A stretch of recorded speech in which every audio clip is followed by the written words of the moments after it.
Hello students, welcome to my YouTube channel mind maps by Akash. So अभी हमारी history की जो मैराथन वो चल रही है। फर्स्ट पार्ट जो हमारा था वो एंशंट इंडिया का था। वो मैंने आपको अपलोड करके मेरे चैनल पर दे दिया है। टेलीग्राम चैनल पर भी आप जा सकते हैं, जिसमें सारा शेड्यूल है IBACIO कोर्स का। तो हमारा हिस्ट्री का कोर्स चल रहा है रिसेंटली अभी, और फर्स्ट एंशंट इंडिया मैंने दिया। अब सेकंड जो है वो आपका मिडिवल इंडिया है, और उसके बाद फिर हम इसमें दिल्ली सल्तनत, मुगल एम्पायर वगैरह करेंगे। और नेक्स्ट हमारे पास जो आएगा वो है हमारा मॉडर्न इंडिया। तो शुरू करते हैं आज की क्लास के साथ। जो भी नए हैं इस चैनल पे, प्लीज़ सब्सक्राइब कीजिए चैनल को, लाइक कीजिए और अपने फ्रेंड्स के साथ शेयर कीजिए इस वीडियो को। और हमारे टेलीग्राम चैनल, जिसका मैं यूज़र नेम बता देता हूँ, टारगेट IB एग्जाम्स, यहाँ पे जाकर आप पूरा शेड्यूल पिंड मैसेजेस में देख सकते हैं। सारे जो अपडेट्स हैं वो इस चैनल पर मिल जाते हैं। So let's start with the class. पहले हम देख लेते हैं कि बेसिकली दिल्ली सल्तनत हमारे यहाँ पे आया तो वो 12th सेंचुरी में आया। इसका मतलब 1100 से लेकर 1200 के बीच में ये सब चीज़ें सेटल हुई। इससे पहले हमने देखा था, मैंने आपको फ्यूडल सिस्टम भी समझाया था एंशंट इंडिया का, कि कैसे ये जो सारे गुप्ता एज और ये सब चल रहा था, उसके बाद वो कैसे ख़त्म हुआ और कैसे पालाज और राष्ट्रकूटास के बीच में एक लड़ाई चल रही थी। उसके बीच क्योंकि नॉर्थ इंडिया में कोई पावर बची नहीं थी बचाने के लिए राजपूत के अलावा, तो इसलिए एक बाहरी पावर का आना, एक वैक्यूम क्रिएट हो जाता है वहाँ पे पावर का। तो वहाँ से बाहर के फॉरेन पावर्स आए और उन्होंने रूल करना शुरू किया। स्टार्टिंग होती है दिल्ली सल्तनत के साथ। ठीक है, तो बेसिकली 12th सेंचुरी तक जो थे मोहम्मद गौरी थे, वो सक्सेसफुल थे दिल्ली को ऑक्यूपाई करने के लिए। और उनके बाद उसने वहाँ पे अपना वो कुतुबुद्दीन ऐबक को बिठाकर वहाँ पे अपना रूल शुरू कर दिया। दिल्ली सल्तनत के नाम से कहलाया गया वो। गौरी की डेथ के बाद वहाँ पे उसके 3 जनरल्स में कुतुबुद्दीन ऐबक जो थे वो सबसे इंपॉर्टेंट थे, जिन्होंने यहाँ पे आके अपना रूल बनाया। ठीक है, लाहौर में थे वो ऐबक। ठीक है, उसके बाद वो अंदर और आना शुरू हुए। ठीक है, और उसने इंडिपेंडेंट किंग होकर अपने आप को सुल्तान ऑफ दिल्ली डिक्लेयर कर दिया। ठीक है, 1206 में स्टार्ट किया कुतुबुद्दीन ऐबक में ने, और उसके बाद आपकी ये पूरी दिल्ली सल्तनत की स्टोरी स्टार्ट होती है। फर्स्ट इस दिल्ली सल्तनत में जो पहली डायनेस्टी हमारे पास आती है 1206 से 1290, स्लेव डायनेस्टी बुलाते हैं इसको। ठीक है, स्लेव डायनेस्टी बोलते हैं इसको, और मामेलुक डायनेस्टी भी बुलाते हैं इसको बहुत बार। ठीक है, मामेलुक डायनेस्टी। बेसिकली ये थे कौन? जो स्लेव्स थे वो टर्क, जो कल्चर, जो टर्किश आपको पता है आज जो एरिया है पूरा, वहां से ये लोग आए हुए थे और ये टर्क्स थे। ठीक है, 4 साल के लिए कुतुबुद्दीन ऐबक थे 1206 से 1210 में। ठीक है, उसके बाद क्या था, कैपिटल लाहौर थी और उसके बाद दिल्ली कैपिटल कर दी गई थी।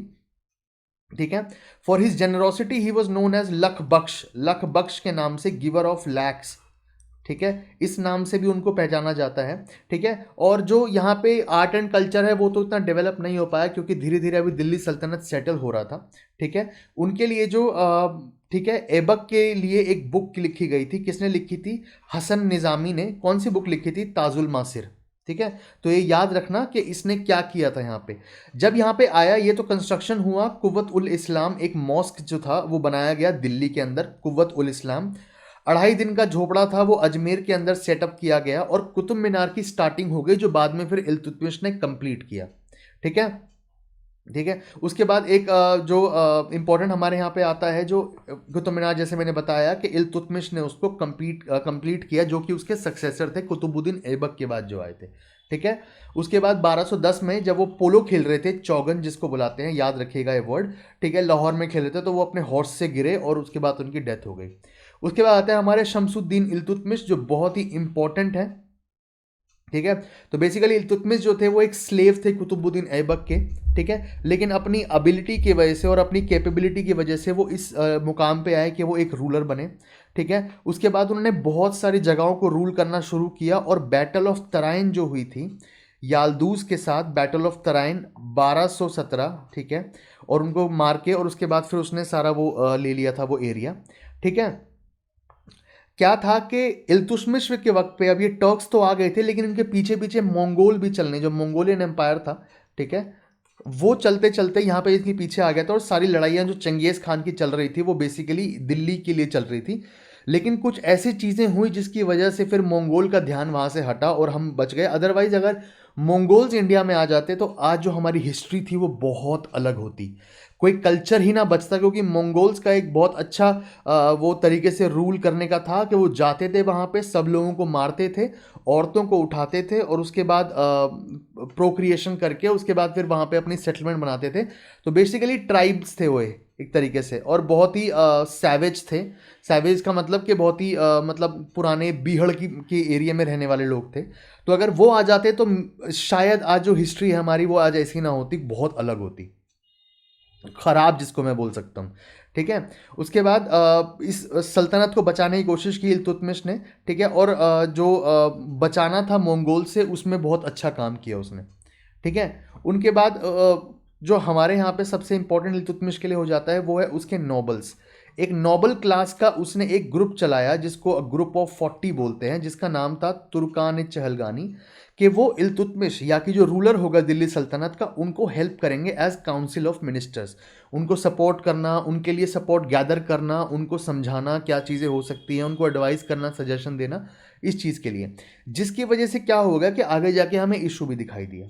उन्होंने अपने एम्पायर को छोटे छोटे प्रोविंसेस जो होते हैं स्टेट्स, उनमें बांट दिया, जिसको बोलते हैं इक्ता। ठीक है। और सैलरी की जगह असाइनमेंट ऑफ लैंड भी देने लगे कुछ इंपॉर्टेंट टर्किश ऑफिसर्स को। क्या थे कि आप पैसे की जगह उनको लैंड अलॉट कर दिएगा कि ये लैंड ले लीजिए, ये आप यहाँ से जो आपका रेवेन्यू आएगा उससे आपकी सैलरी पूरी हो जाएगी। उन्होंने दो टाइप के कॉइन्स ईजाद किए, सिल्वर जिनको टंका बुलाते हैं और कॉपर जो कि जीतल है, ताकि ट्रेड एंड कॉमर्स जो है वो बेटर हो सके। ठीक है। इल्तुतमिश पेटरनाइज मिनाज उस सिराज एक राइटर थे जिन्होंने एक किताब लिखी थी तबाकत ए नसीरी। ये प्लीज़ याद रखेगा, बहुत इंपॉर्टेंट है, बहुत बार एग्जाम में आ चुकी है।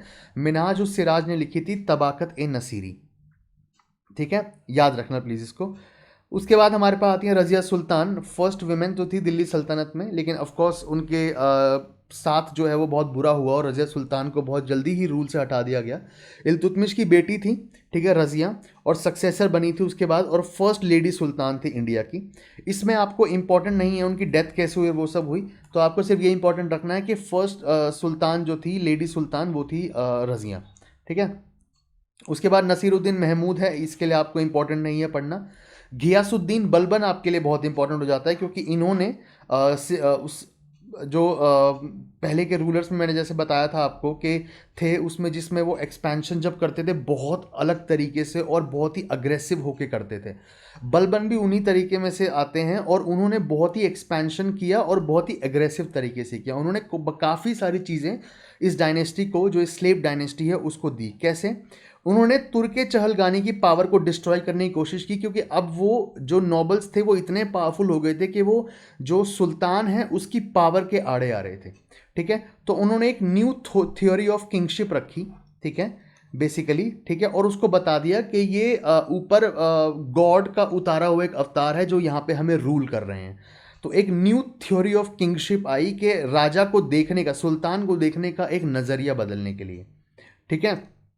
उसके बाद जो है आपके लिए इम्पोर्टेंट वो है, उन्होंने टाइटल जो लिया वो होता जिल्ले इलाही, shadow of God on earth. ठीक है। जिल्ले इलाही टाइटल किसने लिया था? बलबन ने। बहुत इंपॉर्टेंट क्वेश्चन है, आता है। ठीक है। उन्होंने अपने उसमें कोर्ट के अंदर सजदा और पाइबोस, ठीक है, सजदा करना अपने सुल्तान का, और पाइबोस मतलब उनकी फीट किस करना जब आना अंदर कोर्ट के अंदर, तो उन्होंने ये चालू किया ताकि जो सुल्तान की पावर है वो बहुत एक्सट्रीमली इंपॉर्टेंट हो जाए पूरे उसके लिए। ईरानियन फेस्टिवल था जिसको नौरोज़ या न्यू ईयर बुलाते हैं, वो सेलिब्रेट करना शुरू किया। किसने? बलबन ने। ठीक है। उसके बाद आपके लिए इंपॉर्टेंट है यहाँ पे जो लॉ एंड ऑर्डर सिचुएशन है दिल्ली के आसपास, वो थोड़ी बिगड़ रही थी, जिसमें क्या हो रहा था, जो मेवाती राजपूत थे उन्होंने प्लंडर किया कंट्री को। ठीक है। और अनसेफ कर दिया दिल्ली को, क्योंकि राजपूत जो हैं अब उन पे अटैक करने शुरू कर रहे थे। ठीक है। तो इसलिए इतनी आर्मी बनाने की ज़रूरत पड़ी, और आर्मी में एस्टैब्लिशमेंट जो थी वो इतनी इंपॉर्टेंट कर दी गई इस वक्त पे कि सिविल डिपार्टमेंट से आर्मी को अलग किया गया और एक स्टैंडिंग आर्मी बहुत अच्छे तरीके से क्रिएट की गई। सेपरेट मिलिट्री डिपार्टमेंट रखा जिसका नाम था दीवाने विजरत एंड दीवाने अर्ज। याद रखिएगा, ये बहुत इंपॉर्टेंट है, एग्जाम में बहुत बार पूछा गया है, दीवाने विजरत एंड दीवाने अर्ज। ठीक है। एक मिनट, मैं कलर चेंज कर लेता हूँ पेन का, आई गेस। अब ठीक है। ठीक है। और इसमें और क्या इंपॉर्टेंट हो जाता है, दीवाने अर्ज, और मैंने बताया आपको एक एस्पियनाज डिपार्टमेंट रखा जो स्पाइस की तरह काम करेंगे, उनका नाम रखा था बरदे मुमलिक। ठीक है, बरीद मुमलिक स्पाइस डिपार्टमेंट है। दीवाने विजरत और दीवाने अर्ज जो थे वो आर्मी इस्टेब्लिशमेंट से जुड़े हुए थे। ठीक है, इस वक्त पे अमीर खुसरो, आपने बहुत बार नाम सुना होगा, हिंदी एंड पर्शियन पोएट थे, वो बहुत इंपॉर्टेंट हुए और उनको बुलाया जाता था पैरट ऑफ इंडिया। ठीक है, उन्होंने बलबन के कोर्ट में बहुत सारी चीज़ें बनाई और मैं बताता हूँ वो कौन सी चीज़ें हैं, आगे हम जो आर्ट एंड कल्चर देखेंगे उसमें बताऊंगा मैं। ठीक है, तो यहाँ पे हमने जो स्लेव सुल्तान्स हैं, ये साल्वे नहीं है, ये स्लेव सुल्तान्स है। तो बेसिकली इनकी पूरी क्रोनोलॉजी लिखी हुई है कि कैसे आए और कैसे गए। आपको जो इंपॉर्टेंट है वो मैंने बता दिए हैं, आप एक बार इस लिस्ट को देख सकते हैं, कोई मुश्किल नहीं है आपके लिए इसको। ठीक है, नेक्स्ट डायनेस्टी जो हमारे पास आती है बेसिकली वो आती है खिलजी डायनेस्टी, जो बहुत इंपॉर्टेंट हो जाती है। ठीक है, ये अगले 30 साल के लिए टिकती है, जिसमें पहला आता है जलालुद्दीन खिलजी। ये इतने इंपॉर्टेंट रूलर नहीं रहे क्योंकि जो एरिया था उसको अच्छे से कॉन्कर नहीं कर पाए, इसलिए अलाउद्दीन खिलजी जो होते हैं इस टाइम के सबसे इंपॉर्टेंट डायनेस्टी के किंग बनते हैं। ठीक है, उसके बाद एक चीज़ आप देख सकते हैं यहाँ पे, जलालुद्दीन जो हैं उन्होंने रणथंबोर को, चौहान्स जो थे, राजपूत और चौहान्स वहाँ पे थे, उनसे रणथंबोर लिया। ठीक है, उज्जैन को कॉन्कर किया और वहाँ पे जो मेन टेम्पल्स थे उनके आइडल्स को तोड़ के, ठीक है, और उसके बाद किलोखरी को एक कैपिटल बना दिया गया। ठीक है, तो आपको बस याद रखना है कि जलालुद्दीन खिलजी ने कोई इंपॉर्टेंट ऐसा काम नहीं किया, लेकिन हाँ थोड़ी टेरिटरीज इधर उधर से लेकर अपने एम्पायर में डाल दी। लेकिन अलाउद्दीन खिलजी हमारे यहाँ पे बहुत इंपॉर्टेंट हो जाते हैं। खिलजी डायनेस्टी के सबसे ग्रेटेस्ट रूलर थे और पहले मुस्लिम रूलर थे जिन्होंने अपना जो एम्पायर है वो साउथ इंडिया तक, एक्सट्रीम साउथ ऑफ इंडिया तक लेके गए वो। ठीक है, और आपके लिए इंपॉर्टेंट, ठीक है, he called himself the deputy of caliph, caliphate के डेप्यूटी बुलाने लगे अपने आप को। ठीक है, उसके बाद हम देख लेते हैं कि अटैक ऑफ मंगोल्स जो हुए थे अलाउद्दीन के रेन के वक्त वो कहाँ कहाँ पे हुए थे। मैं आपको बस बता देता हूँ कि मंगोल्स जो थे वो बेसिकली नॉर्थ वेस्ट इंडिया से घुसने शुरू हो रहे थे। ठीक है, और वहाँ पे जो कमांडर्स सेटअप होते थे हमेशा, कहाँ पे, नॉर्थ वेस्ट इंडिया में, उन्हीं के साथ लड़ाई होती थी इनकी। ठीक है, तो हमें इतना उसमें घुसने की ज़रूरत नहीं है क्योंकि ये हमारे लिए इंपॉर्टेंट नहीं होता। बस याद रख लीजिएगा कि दिल्ली सल्तनत के वक्त सबसे ज़्यादा दिक्कत हमें कौन सी फॉरेन इन्वेजन से हुई थी, वो थी मंगोल। ठीक है, फिर अलाउद्दीन की कुछ कॉन्क्वेस्ट्स हैं जिन्होंने उसमें अलग अलग जगह जाकर उसमें हरा कर और फिर और जो है एरिया अपने अंदर लिया, जैसे गुजरात हो गया, रणथंबोर राजस्थान हो गया, चित्तौड़गढ़ हो गया वो भी राजस्थान हो गया, दियोगीर हो गया। ठीक है, उसके बाद वरंगल तेलंगाना, ठीक है, द्वार समुद्र जो था, और मलिक कफूर जो है बड़ा इंपॉर्टेंट कमांडर बना उनका। मलिक कफूर ने बहुत सारी जगहों पे जाके रूल अपना स्टार्ट किया और जो कमांडर बन के एक बहुत अच्छा उन्होंने रोल प्ले किया, अपना जो एम्पायर को एक्सपैंड करना था। तो मलिक कफूर बेसिकली उनके राइट हैंड थे और वो बहुत इंपॉर्टेंट है। अगर आपने पद्मावत देखी है तो मलिक कफूर शायद आप जानते होंगे अलाउद्दीन खिलजी के लिए कौन थे। ठीक है, नेक्स्ट हमारे पास आता है कि कुछ एडमिनिस्ट्रेटिव मेजर्स लिए थे उन्होंने, बहुत इंपॉर्टेंट, जो कि एम्पायर को आगे ग्रो करने के लिए बड़े काम आए। जैसे लिकर और इंटॉक्सिकेंट्स जो होते हैं उनको प्रोहिबिट कर दिया गया कि वो नहीं लिए जाएंगे। एक स्पाइस की जो नेटवर्क पूरा बनाया, एक जैसे आईबी ऑफिसर्स आप बनेंगे तो वैसे एक स्पाई का डिपार्टमेंट पूरा नेटवर्क बनाया जिसका नाम रखा गया था मुन्हियान। ठीक है, तो याद रखना मुन्हियन जो थे वो यहाँ थे, और जो उन्होंने इल्तुतमिश और बलबन ने बनाया था उनका नाम था बरीद। ठीक है, तो ये चीज़ें याद रखिएगा, ये यहीं से क्वेश्चन पूछते हैं। ठीक है, उसके बाद यहाँ पे रेवेन्यू और एग्रेरियन फॉर्म्स था, जैसे जो रेवेन्यू था उसको एक सेट किया ताकि वो पूरा लिया जा सके, और एग्रीकल्चर में रिफॉर्म किए ताकि जो एग्रीकल्चर से प्रोड्यूस है वो ज़्यादा से ज़्यादा हो सके, और जो रेवेन्यू है तो सर उसका किंगडम का तो वो ऑटोमेटिकली बढ़ जाएगा। ठीक है, तो बेसिकली जबीता रेगुलेशन उन्होंने क्लियर की, जैसे biswa declared as the standard unit of measurement of cultivable land. Unit जैसे हमारे यहाँ गज देखा जाता है आज, गज या बीघा, तो बिस्वा यहाँ पे थी unit of land. Land revenue को बुलाते थे खराज। ठीक है, खराज, लैंड रेवेन्यू खराज, इससे पहले हम भोग या भाग पढ़ रहे थे उसको। ठीक है, तो यहाँ पे क्या नाम रखा, खराज, और प्रोड्यूस का हाफ लेंगे वो। ठीक है, which is very very much. ठीक है, तो ये बहुत ज़्यादा प्रोड्यूस है, ये इसलिए भी था ताकि बहुत बड़ी एक आर्मी को संभाल सके बेसिकली। ठीक है, उसके बाद एक नया रेवेन्यू डिपार्टमेंट क्रिएट किया गया जो रेवेन्यू को देखेगा, जैसे इंडियन रेवेन्यू सर्विसेज आप देखते हैं आज, फिनांस मिनिस्ट्री वगैरह है, तो उसमें दीवाने मुस्तखराज जो है एक बहुत अच्छा रेवेन्यू डिपार्टमेंट क्रिएट किया गया। ठीक है, उसके बाद जो है हमारे पास वो है मार्केट कंट्रोल। मार्केट कंट्रोल का सबसे बड़ा रीज़न ये था क्योंकि जो आर्मी ऑफिसर्स थे आसपास जो एरिया में थे पूरे, उनको संभालने के लिए बेसिकली क्या किया गया था कि मार्केट में जो प्राइसेस हैं सामान के वो कंट्रोल कर लिए जाएं, ताकि शॉपकीपर ज़बरदस्ती लोगों से पैसे ना ले। ठीक है, तो 3 separate markets at Delhi for food grains, clothes, horses, slaves and cattle के लिए एस्टैब्लिश की गई। उनके लिए 2 ऑफिसर्स बहुत इंपॉर्टेंट हैं, याद रख लीजिएगा, बहुत आसान नाम है, दीवानी रियासत एंड शहनाए मंडी।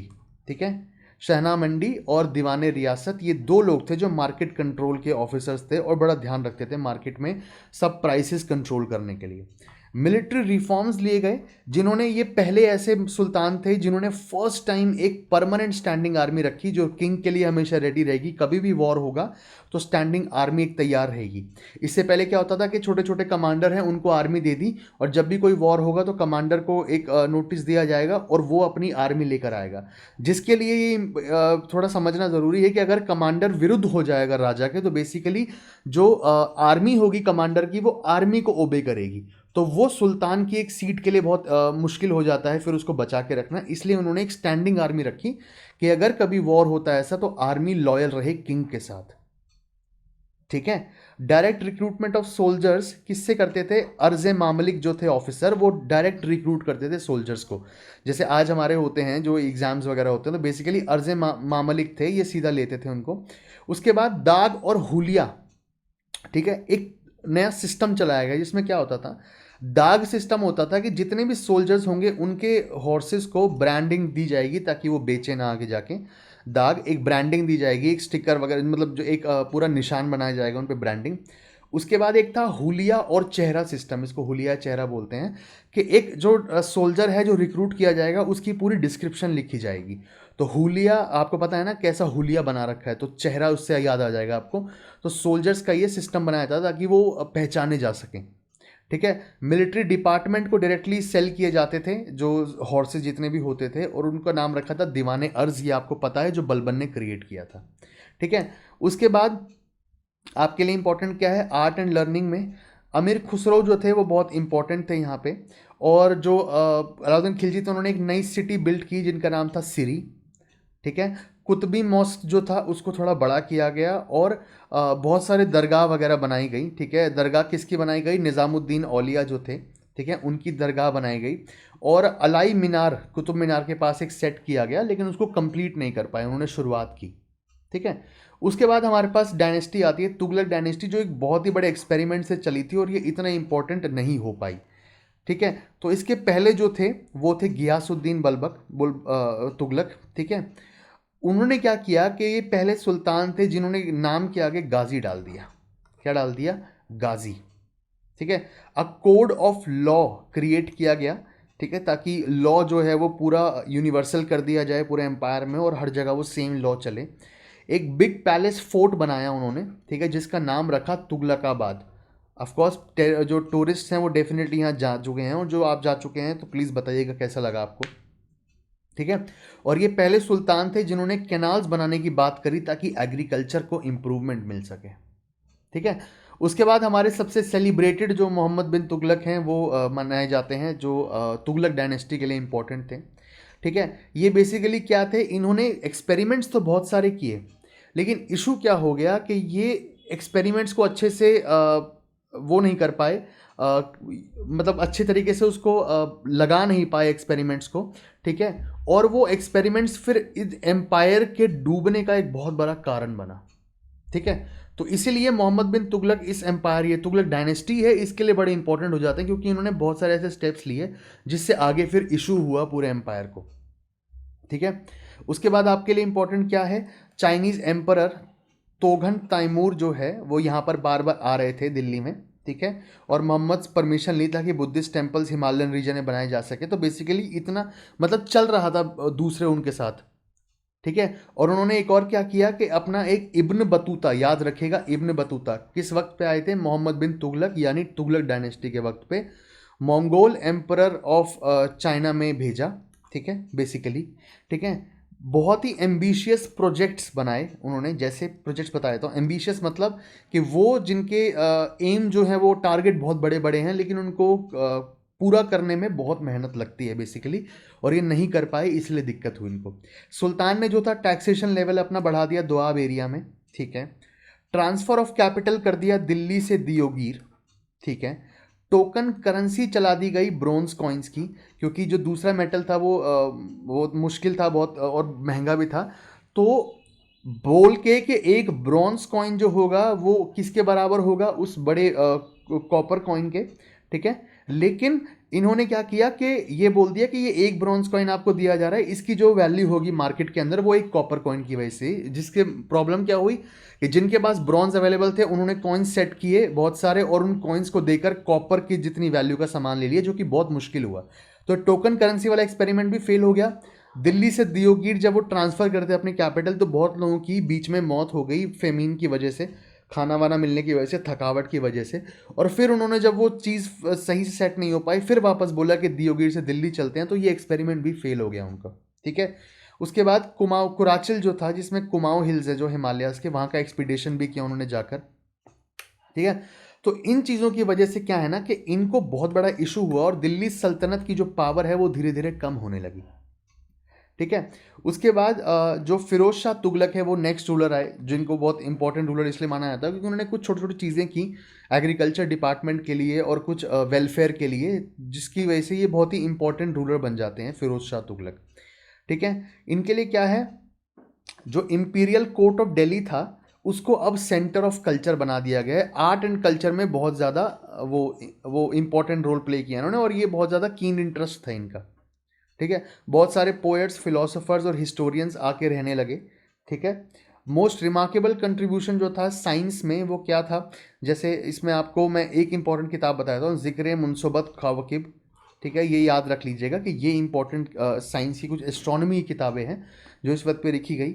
बहुत लार्ज नंबर ऑफ हॉस्पिटल्स बनाए गए ताकि वेलफेयर हो सके लोगों का, ठीक है। जहाँ मेडिसिन थी वो फ्री दी जाती थी लोगों को, उनके उसका नाम था दरुल शफा, शफा आपको पता है, और दरुल पता, ठीक है। तो दरुल शफा एक हॉस्पिटल्स बनाए गए लार्ज नंबर में ताकि वो जो इम्पोर्टेंट हो सके हेल्थ, ठीक है, लोगों के लिए।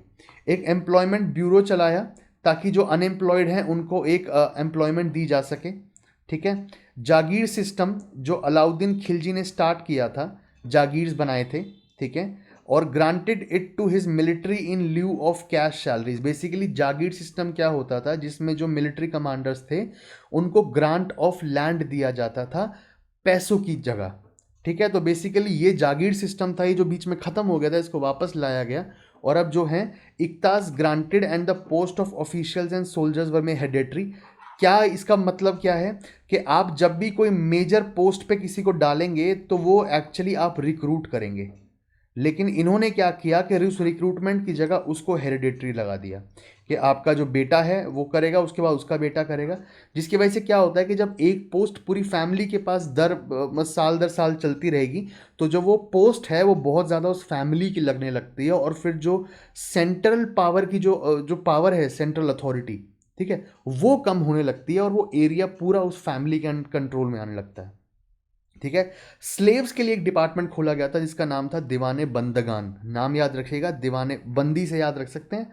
तो ये दीवाने बंदगान किसने चलाया था, फिरोज शाह तुगलक ने, ठीक है। उसके बाद introduction of series of canals, irrigation purpose के लिए कैनाल्स खोले गए, ठीक है। बड़े बड़े एरिया में पानी स्टोर किया गया ताकि वहाँ से लोगों को एग्रीकल्चर में दिया जा सके वो इरिगेशन करने के लिए। जो डेट्स थे, जो कर्ज थे, ठीक है, लेट सुल्तान के, जो पहले के सुल्तान पे जो कर्ज थे फार्मर्स के, उनको ख़त्म किया गया, ठीक है। उसके बाद जो टैक्सेशन पॉलिसी थी वो इस्लामिक लॉ जो शरिया है उसके ऊपर बेस्ड थी, ठीक है।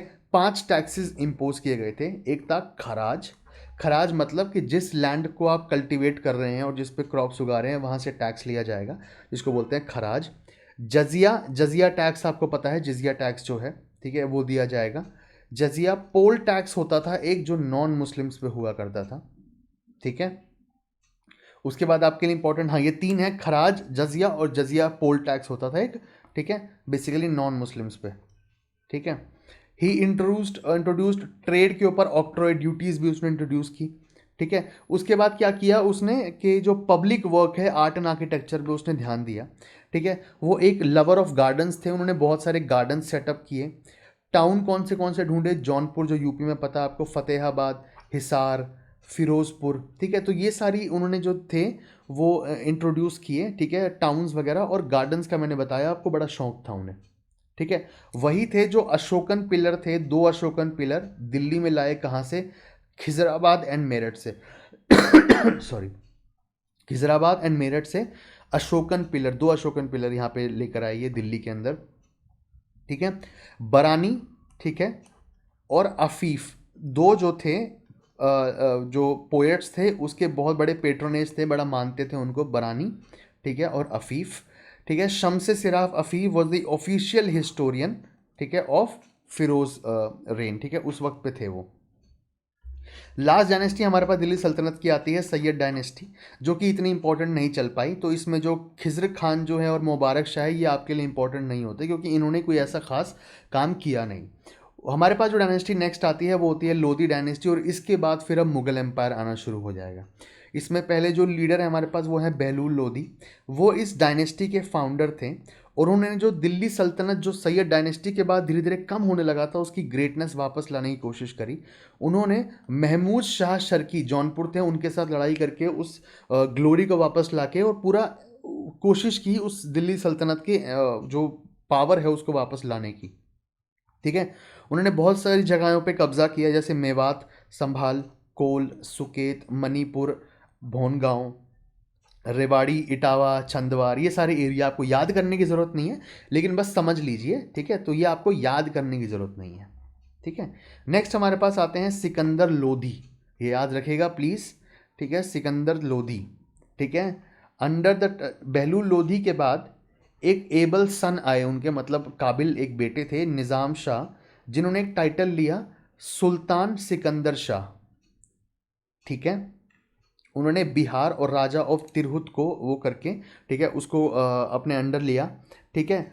और जो याद रखिएगा सुल्तान सिकंदर शाह इनका टाइटल था, किनका? निज़ाम शाह का, बहलूल लोधी के जो बाद में आए, ठीक है, उनका, ठीक है। उसके बाद उन्होंने रिस्ट्रिक्शंस थे कुछ ट्रेड के ऊपर, ठीक है, उसको कम किया, and he greatly promoted the economic prosperity of the people, ठीक है, इकोनॉमिक प्रॉस्पेरिटी हो सके लोगों की, और एक नया मेजरमेंट एग्रीकल्चरल लैंड का शुरू किया, जैसे बीघा वगैरह हमने देखा था अभी, तो गज़े सिकंदरी के नाम से उन्होंने नया सिस्टम इंट्रोड्यूस किया। उन्होंने अपनी जो कैपिटल भी थी वो ट्रांसफ़र कर दी दिल्ली से आगरा की ओर, ठीक है। और सिटी, यही आगरा सिटी जो है वो उन्हीं की से ही फाउंडेड दिस सिटी, ठीक है। द विलेज ऑफ सिकंदर जो था near Agra, where the tomb of Akbar stands was named after Sikandar, ठीक है। तो सिकंदर जो विलेज है वहाँ पे एक टूम्ब है जिसमें अकबर हैं, तो बेसिकली वो सिकंदर के वो है, सिकंदर के नाम के बाद है, ठीक है। एक स्टॉन्च सुन्नी मुस्लिम थे, मुस्लिम फैनाटिक, बहुत ज़्यादा मानते थे उसको, ठीक है। रिलीजियस टॉलरेंस नहीं थी उनमें, किसी और रिलीजन को बिल्कुल भी एक्सेप्ट नहीं करते थे वो। तो उन्होंने जजिया जो टैक्स है जो नॉन मुस्लिम्स पे लगाया जाता है, और पिलग्रिम्स टैक्स, जो हिंदूज़ को अगर पिलग्रिमेज अपने उस पे जाना है, स्थलों पे जाना है जहाँ पे वो जो मेजर पर्यटक स्थल है जो वहाँ पे, तो उनको पिलग्रिम्स टैक्स देना पड़ेगा, ठीक है। He was a liberal patron of arts and letters, ठीक है, अच्छे से करता था उनको, मतलब लिबरल पेट्रन मतलब कि आर्ट और लेटर्स के अंदर, लिटरेचर है बेसिकली, वो आर्ट और लिटरेचर के अंदर वो खुले हाथ से करता था। He wrote versus in the Persian language में। एक पेन नेम था उसका, जैसे हर एक राइटर का एक पेन नेम होता है जिसके अंडर वो लिखता है, तो वो होता है बेसिकली उसका नाम गुलरुखी, ठीक है। फिर आता है हमारे पास इब्राहिम लोदी, जिसके साथ बैटल ऑफ पानीपत, ये उसको दौलत खान लोदी थे। तो ये होते हैं नेक्स्ट किंग। इसके बाद बहुत सारे रिवोल्ट हुए इनके एम्पायर में इनके वक्त पे, ठीक है। बिहार ने अपनी इंडिपेंडेंस डिक्लेयर कर दी दरिया खान लोहानी के अंडर, ठीक है। और लोहानी और लोधी ट्राइब्स के प्रति जो इनकी बड़ी रिप्रेसिव, दबाने वाली जो पॉलिसी थी बेसिकली, वो बहुत खतरनाक साबित हुई, और जो अलग अलग एम्पायर्स थे वो जो किंगडम से छोटे छोटे वो टूटने लगे इससे, ठीक है। फर्स्ट बैटल ऑफ पानीपत देखते हैं, 1526 आपको पता है जो फर्स्ट बैटल ऑफ पानीपत हुई थी, ठीक है। दौलत खान लोधी जो थे, ठीक है, एंड आलम खान, उन्होंने बाबर को इनवाइट किया। वो तिमुरिद रूलर थे बेसिकली, अपने आप को मानते थे कि तैमूर की साइड से हैं वो, ठीक है। ऑफ काबुल के थे, काबुल में रह रहे थे, फरगना एरिया में उस वक्त, कि इंडिया को इन्वेड कर लो। बाबर ने डिफीट किया इब्राहिम को और किल कर दिया उनको, ठीक है। He became the master of Delhi and Agra, master Delhi और आगरा के मास्टर बने, मतलब वो पूरा अपने अंडर ले लिया। और यहाँ से सल्तनत खत्म होता है और मुगल डायनेस्टी एस्टैब्लिश हो जाती है नॉर्थ इंडिया में। ठीक है, ये अर्लीस्ट बैटल थी इंडिया में जहाँ पे गन पाउडर, गोलियाँ, गोली बारूद और फील्ड आर्टिलरी का इस्तेमाल किया गया। ठीक है, तो इसलिए बहुत इंपॉर्टेंट हो जाता है मुगल एम्पायर का यहाँ पे आना, मतलब बाबर का यहाँ पे आना। ठीक है, एडमिनिस्ट्रेशन कैसा था? सेंट्रल एडमिनिस्ट्रेटर कौन था? रियल एडमिनिस्ट्रेटर आपको पता है सुल्तान होगा, सुल्तान हिमसेल्फ। उसके बाद उसका जो वजीर थे, वजीर जो था वो मोस्ट इंपॉर्टेंट मिनिस्टर हुआ करता था। कौन? वजीर। इसमें सेंट्रल एडमिनिस्ट्रेशन में कोई डिपार्टमेंट थे। वजारत मैंने आपको बता दिया गया है। ठीक है, दीवान वजारत किस लिए था? फाइनेंस डिपार्टमेंट था बेसिकली। ठीक है, दीवान अरीज जो था बेसिकली वो था बलबन की तरफ से फाउंडर थे वो, और मिलिट्री डिपार्टमेंट था। ठीक है, और इनको कौन करता था? अरीज ए मामलिक। ठीक है, तो दीवान वज़रत फिनांस डिपार्टमेंट, दीवान अरीज जो था वो मिलिट्री डिपार्टमेंट था और उसको हेड करता था अरीज ए मामलिक। ठीक है, दीवान इंशा जो था, इंशा, ठीक है, तो बेसिकली ये रॉयल कॉरेस्पॉन्डेंस था, कोर्ट्स वगैरह के काम और पूरे रिकॉर्ड्स वगैरह रखने उनके। ठीक है, उसको दरबार एक खास, ठीक है, भी बुलाया जाता था, दरबार एक खास। ठीक है, दाबिर खास बेसिकली, सॉरी। रिसालत जो है वो चीफ काजी जो थे, ठीक है, सदर, उस सदर वो करते थे, और ये रिलीजियस अफेयर्स के साथ डील करता था। रिसालत जो था वो रिलीजियस अफेयर्स से डील करता था, और उसका हेड जो थे वो सदर, उस सदर बुलाया जाता था उनको। काजा जो है, काजा समझ गया आपको, जुडिशियल एडमिनिस्ट्रेशन, जुडिशरी को देखने के लिए। वक्फ है वो ग्रांट्स और जो स्टेट एक्सपेंडिचर देता था। ठीक है, जलालुद्दीन खिलजी ने इंट्रोड्यूस किया था, वो डिपार्टमेंट था। मुस्तकराज अलाउद्दीन खिलजी का था, रेवेन्यू कलेक्शन का, ये मैंने आपको बताया था। रियासत जो था वो मार्केट कंट्रोल के लिए था, वो भी अलाउद्दीन खिलजी ने किया। अमीर कोही जो था वो मोहम्मद बिन तुगलक की तरफ से डिपार्टमेंट आया था, और ये बेसिकली एग्रीकल्चर को प्रमोट करने के लिए था। बंदगान स्लेव्स था फिरोज शाह तुगलक, आपको मैंने बताया था। खैरात जो है बेसिकली वेलफेयर वर्क के लिए, वेलफेयर डिपार्टमेंट बेसिकली, और फिरोज शाह तुगलक ने इसकी स्थापना की थी। ठीक है, फिर आता है हमारे पास judicial administration. Sultan was the highest judicial authority. उसके बाद फिर दीवानी काजा आता है, ठीक है, डिपार्टमेंट ऑफ जुडिशरी, जिसको काजी हेड करता है। ठीक है, रेवेन्यू एडमिनिस्ट्रेशन में मैंने आपको ये टैक्सेस बता दिए गए थे पहले, ठीक है, आपको दोबारा पढ़ने की जरूरत नहीं है। इक्ता सिस्टम पढ़ लेते हैं। मोहम्मद गौरी जो थे, उन्होंने पहली बार, मोहम्मद गौरी आपको पता है ना, जब दिल्ली सल्तनत शुरू हो रहा था, जिन्होंने कुतुबुद्दीन ऐबक फिर उसके बाद आए थे, तो इक्ता सिस्टम को इंट्रोड्यूस किया। लेकिन इंट्रोड्यूस करने के बाद इल्तुतमिश जो थे, उन्होंने इसको एक इंस्टीट्यूशनल फॉर्म दिया, एक डिपार्टमेंट टाइप बनाया कि यार इसको पूरा इंस्टीट्यूशनली चलाते हैं। ठीक है, तो पूरा जो एम्पायर था उसको बड़े बड़े लैंड्स में और छोटे छोटे लैंड्स में डिवाइड कर दिया गया, जिसका नाम दिया गया इक्ता। ठीक है, और किसको दे दिया गया? वो सोल्जर्स को, ऑफिसर्स को और नोबल्स को, उनको दे दिया गया। और जो ये होल्डर्स ऑफ ऑफिस थे, जो ये जिन्होंने ये ऑफिस लिया हुआ था, बेसिकली उनको इक्तेदार बुलाते थे, या मुक्ति बुलाते थे, या वल्ली बुलाते थे। याद रखिएगा, इक्तेदार, मुक्ति या वल्ली। ठीक है, collection of land revenue military system के साथ इंटीग्रेटेड था, as also with the system of provincial government through iqta. तो बेसिकली सोल्जर्स जो हैं, अगर उनके पास लैंड है, वो इक्तेदार हैं, तो बेसिकली क्या होगा कि मिलिट्री सिस्टम लैंड रेवेन्यू की कलेक्शन से आके जुड़ गया। ठीक है, प्रोविंशियल गवर्नमेंट जी भी जो थी, सिस्टम प्रोविंशियल गवर्नमेंट का, ठीक है, बेसिकली ऑफिसर्स और नोबल्स हो गए, वो भी इक्ता से जुड़े हुए थे, तो वो भी बेसिकली रेवेन्यू सिस्टम से जुड़ गए। तो रेवेन्यू सिस्टम के साथ ये सारे सिस्टम्स जो हैं वो इंटीग्रेट होने लगे। ठीक है, होल्डर्स ऑफ इक्ता जो थे, they served the sultans, they were bound to present, वो कुछ कुछ दिनों में अपने हॉर्सेस के साथ और अपनी आर्म्स के साथ आना पड़ता था सेंट्रल गवर्नमेंट जब भी उनको बुलाती थी, उनकी सर्विस के लिए या उनके इंस्पेक्शन के लिए। ठीक है, तो बलबन जो थे, इल्तुतमिश के बाद जो आए थे, उनको दिखा कि लॉट ऑफ करप्शन है यहाँ पे, ठीक है, जो इक्ता होल्डर्स हैं उनमें, तो उन्होंने क्या किया कि सुपरवाइज करना शुरू कर दिया इक्ता होल्डर्स को, और अपने सन्स को अपॉइंट किया कि उन चीज़ों को देखा जाए। It was a sort of dyarchy, दो इन अ वेरी लिमिटेड, डायरकी आपको पता है, ठीक है, दो सिस्टम्स चल रहे हैं। ठीक है, बेसिकली तो इसको ख़त्म करने के लिए, लिमिटेड सेंस में था लेकिन डायरकी थी, तो उसको ख़त्म करने के लिए बहुत स्टेप्स भी लिए गए थे। उसके बाद बहुत ही स्टर्न सिस्टम कर दिया था, बहुत ही डिफ़िकल्ट और स्ट्रिक्ट कर दिया था।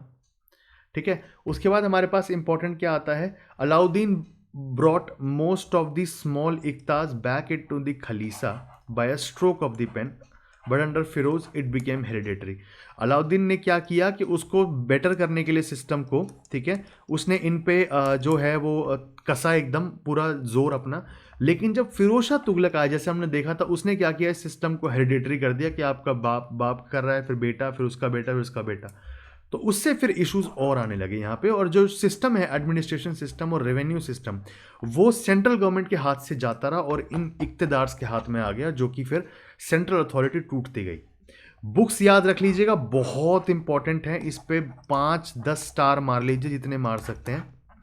अल बरूनी ने कौन सी लिखी थी, इंपॉर्टेंट आपके लिए कौन सी है, तहकीक हिंद, ठीक है, और जवाहर ए जवाहर। अल बरूनी ने तहकीक हिंद, जवाहर अल जवाहर। मिनाज उस सिराज ने लिखी थी तबाकत ए नसीरी।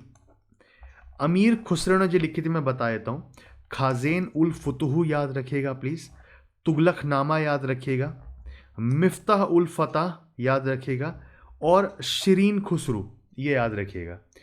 खाजेन उल फुतुहू और तुगलकनामा तो बहुत इंपॉर्टेंट है, ये तो ज़रूर याद रखिएगा।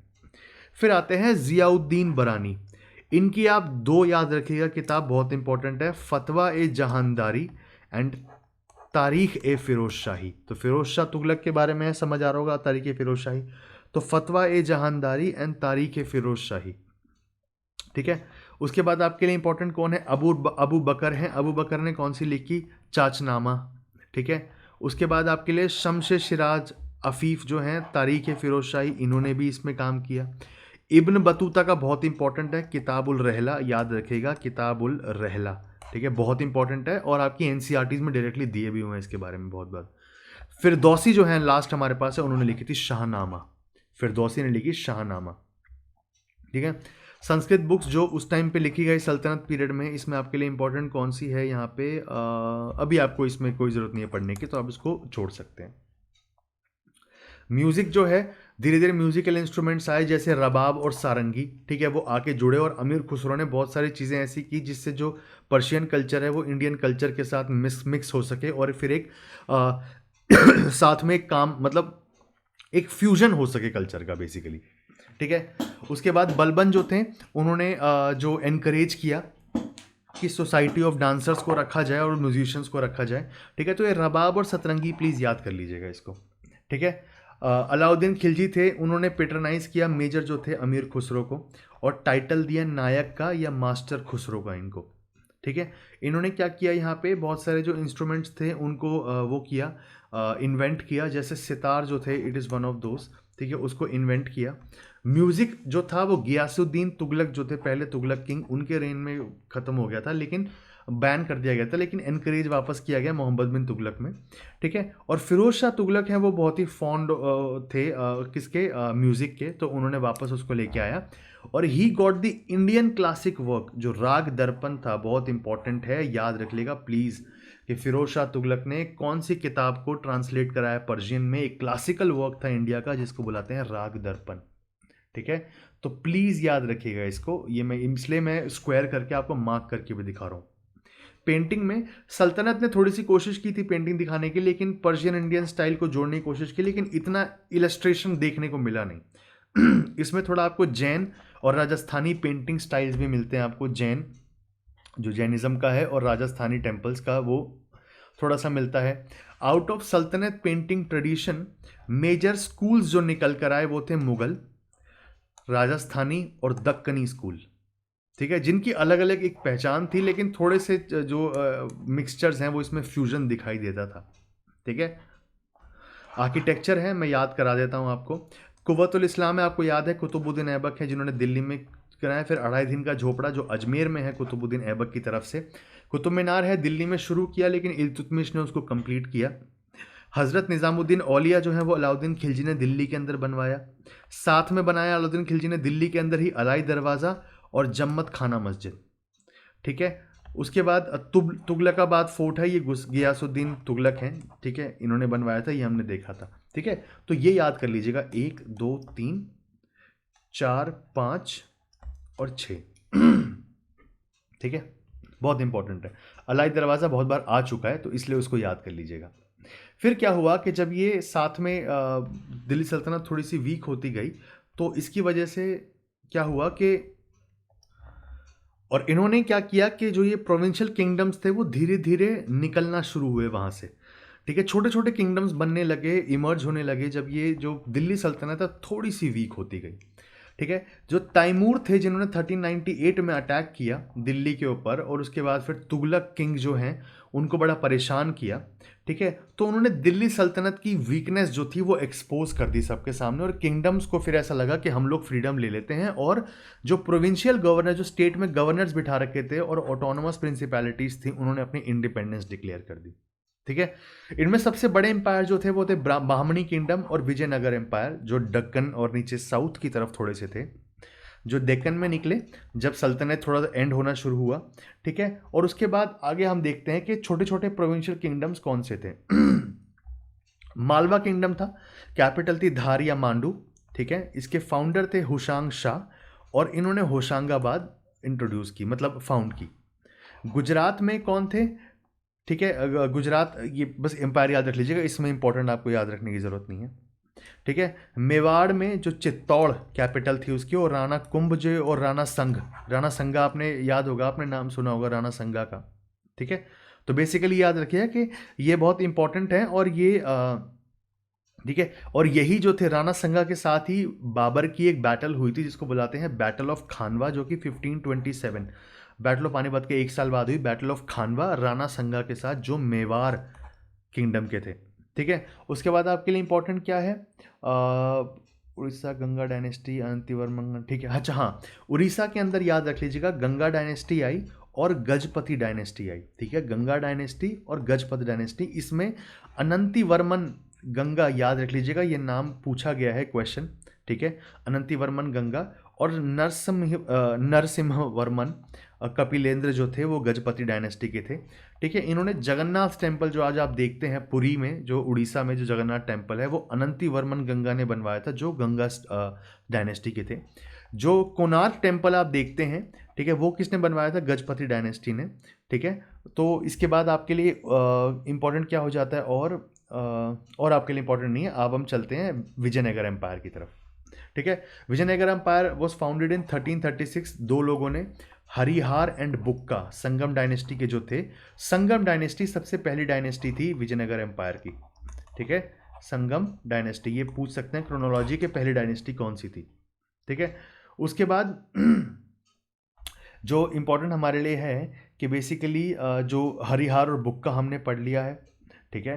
तो बेसिकली वो किस एरिया में थे, तुंगभद्रा जो रिवर थे उसके सर्दन और उस वाले एरिया में थे, तुंगभद्रा रिवर जो है पढ़ते हैं उसमें थे। और विजयनगर सिटी ऑफ विक्ट्री को बुलाते हैं विजयनगर, ठीक है। इनके राइवल्स कौन थे, बहामनी सुल्तान, जो बहामनी सल्तनत था वो, ठीक है, जिन्होंने इसके साथ बहुत सारी बैटल्स भी करी, ठीक है। तो तुंगभद्रा डोआब जो था, कृष्णा और तुंगभद्रा रिवर के बीच में जो एक पूरा डोआब था, बड़ा फर्टाइल रीजन था, इसकी वजह से यहाँ पे बड़ी लड़ाइयाँ हो रही थी दोनों किंगडम्स के बीच में, ठीक है। सोर्सेज ऑफ विजयनगर एम्पायर, ये इंपॉर्टेंट है, याद रख लीजिएगा। फॉरेन ट्रैवलर्स अकाउंट्स कहाँ कहाँ से हैं, रहला, जो किसने लिखा था अभी हमने देखा था, इब्न बतूता ने लिखा था, ठीक है। और बहुत ही इंपॉर्टेंट रूलर हैं कृष्ण देव राया, जिनकी किताब है अमुक्त मर्यादा, याद रखेगा, ठीक है। अमुक्त मर्यादा जो है वो बहुत इंपॉर्टेंट बुक है, किसकी, कृष्ण देव राया की। और रहला जो है हमने इब्न बतूता की वो देखी थी, ठीक है। फिर अल्लसानी पेदन जो है उन्होंने एक बुक लिखी थी मनुचरितम, याद रख लीजिएगा, ये भी बड़ा एग्जाम में पूछा गया है, मनुचरितम बाय अल्लासी पेदन, ठीक है। वहाँ से ही पता चला है हमें, ठीक है। और हमारे लिए कौन सी इंपॉर्टेंट हो जाती है, मैं आपको बता दूंगा, जो भी इंपॉर्टेंट है आपके लिए वही आप मार्क करते हुए चलना अपनी पीडीएफ के अंदर। विजयनगर के मोनार्क्स देख लेते हैं हम। संगम डायनेस्टी की शुरुआत की हरिहार और बुक्का, ठीक है, वो तो आपको पता ही है। उसके बाद बहुत इंपॉर्टेंट आते हैं देवराया वन, ठीक है, जिनको ब्राह्मणी रूलर फिरोज शाह ने हराया, ठीक है। और उसके बाद फिर उनको बड़ी वो हार भी झेलनी पड़ी, ठीक है। इन्हीं के टाइम पे निकोलो डी कॉन्टी जो थे, ये फॉरेन ट्रैवलर है, याद रख लेना प्लीज़, ये पूछे जाते हैं सीधा एग्जाम में, फिर आप बोलोगे सर ये कहाँ से आए, पढ़ा रहा हूँ मैं आपको। निकोलो डी कॉन्टी है, ठीक है, वो आए 1420 में, एक इटालियन विजिटर थे यहाँ पे। फिर आए देवराया टू, जो इंपॉर्टेंट थे। Large number of Muslims in his service and gave them jagirs, ठीक है, उनको जागीर्स दिए गए, ठीक है, लैंड आपको पता ही है, जब मैंने बताया था, और नंबर ऑफ बहुत बड़े मात्रा में मुस्लिम्स को अपनी सर्विस में डाला इनको, ठीक है। Freedom of religion to Muslims दी गई, ठीक है। और उसके बाद अपने थ्रोन के आगे हमेशा एक कॉपी ऑफ कुरान रखी जाती थी, ठीक है। अब्दुल रज़ाक जो है, जो पर्शियन मोनार्क के एम्बेसडर हैं, तो मतलब पर्शिया से आए हैं अब्दुल रज़ाक। तो कौन दो दो आए हैं? निकोलो डी कॉन्टी इटली से और अब्दुल रज़ाक पर्शिया से। कहाँ पे? विजयनगर एम्पायर में। किस टाइम पे? संगम डायनेस्टी के टाइम पे। नेक्स्ट डायनेस्टी आती है हमारे पास सलुवा डायनेस्टी, ठीक है। उसके कौन थे इंपॉर्टेंट? सलुवा नरसिम्हा, ठीक है। और इसी टाइम पे वास्को डी गामा जो थे वो कैलिकट में आए थे 1498 में, सलुवा डायनेस्टी के टाइम पे। तुलुवा डायनेस्टी जो है उसमें आपको इंपॉर्टेंट रखने की ज़रूरत नहीं है, ठीक है। इसमें लेकिन एक चीज़ जरूर याद रखना कि कृष्ण देव राय यहाँ के रूलर थे। He was the greatest ruler of Vijayanagar. उन्होंने आंध्र भोज, आंध्र पितामह, अभिनव भोज, ठीक है, वो इनके टाइटल्स लिए थे, इतने बड़े बड़े आंध्र भोज, आंध्र पितामह। डोमिंगो पायस थे, एक पोर्चुगीज ट्रैवलर थे, ठीक है। इस टाइम पे कौन आए हैं? तुलुवा डायनेस्टी में पोर्चुगीज से आए एक ट्रैवलर डोमिंगो पायस, वो इनके रेन में आए थे। उन्होंने बहुत ही फेमस टेम्पल्स बनवाए हैं। कृष्ण देव राय से आपको कृष्ण स्वामी याद रह जाएगा, हजार रामस्वामी याद रख लीजिएगा, और विट्ठल स्वामी याद रख लीजिएगा। ये 3 टेम्पल्स बहुत इंपॉर्टेंट है। कृष्ण स्वामी, हजार रामस्वामी और विट्ठल स्वामी, ये तीनों टेम्पल्स बड़े इंपॉर्टेंट है, ठीक है। उसके बाद आपके लिए है देव राय जो थे, उनके उसमें अष्ट दिग्गज थे, 8 बहुत बड़े बड़े सेलिब्रेटेड पोएट्स थे जो यहाँ पे थे, जिसका एक याद रख लीजिएगा, पेदन्ना जो था, मैंने बताया था आपको, मनु चरितम लिखी थी उन्होंने, ठीक है। और आपके लिए इंपॉर्टेंट नहीं है इसमें, ठीक है, जो भी इंपॉर्टेंट होंगी चीज़ें मैं बता दूंगा, जैसे बोला मैंने आपको, ठीक है। फिर लास्ट में आती है हमारी अराविडू डायनेस्टी, ठीक है। उसके बाद फिर विजयनगर खत्म हो जाता है, और उसके बाद वो लास्ट रूलर कौन थे? इनके वेंकट टू, हरिहर बुक्का से शुरू हुआ और उसके बाद वेंकट टू पे आगे खत्म हुआ। विजयनगर एडमिनिस्ट्रेशन क्या था? Basically kingship was based on principle of absolute monarchy. पूरे किंग थे, ठीक है, और गॉड के अवतार के हिसाब से चलते थे, वैसे कि गॉड का अवतार है हमारा किंग। और एब्सोल्यूट मोनार्की थी, मतलब कोई भी डेमोक्रेसी ऐसा कुछ नहीं था, लेकिन बेनेवोलेंट टाइप थे। इसका मतलब कि वायलेंट नहीं थे, बहुत ही अच्छे थे अपने किंगडम के लिए। ही was the highest court of appeal और सुप्रीम लॉ गिवर, मतलब सबसे बड़ी अथॉरिटी जो है वो इन्हीं की थी। सेंट्रल काउंसिल ऑफ मिनिस्टर होती थी जो प्राइम मिनिस्टर को असिस्ट करते थे। प्रोविंशियल में इनके नाम याद रख लीजिएगा कि डिफरेंट एडमिनिस्ट्रेटिव यूनिट्स में बांटे जाते थे। जो प्रोविंसेस या स्टेट्स होते थे उनको मंडलम बुलाया जाता था, जो उसके बाद डिस्ट्रिक्ट होते थे उनको नाडु बुलाया जाता था, और सब डिस्ट्रिक्ट, छोटे और डिस्ट्रिक्ट में कुछ, वो स्थल बुलाया जाता था, और फिर ग्राम, विलेजेस जो होते थे, ठीक है। तो कौन से हैं? स्टेट हैं उनको मंडलम बुलाया जा रहा है, नाडु बुलाया जा रहा है डिस्ट्रिक्ट को, जिले को, एक स्थल, एक छोटा सा स्थल मान सकते हैं इसको, सब डिस्ट्रिक्ट, छोटे और डिस्ट्रिक्ट, और ग्राम के बाद विलेजेस, वो आखिरी यूनिट होती थी। रेवेन्यू एडमिनिस्ट्रेशन थी 1/6 का बेसिकली प्रोड्यूस लिया जाता था, ठीक है, और लैंड रेवेन्यू लिया जाता था जो भी वो थे एग्रीकल्चरलिस्ट थे, ठीक है।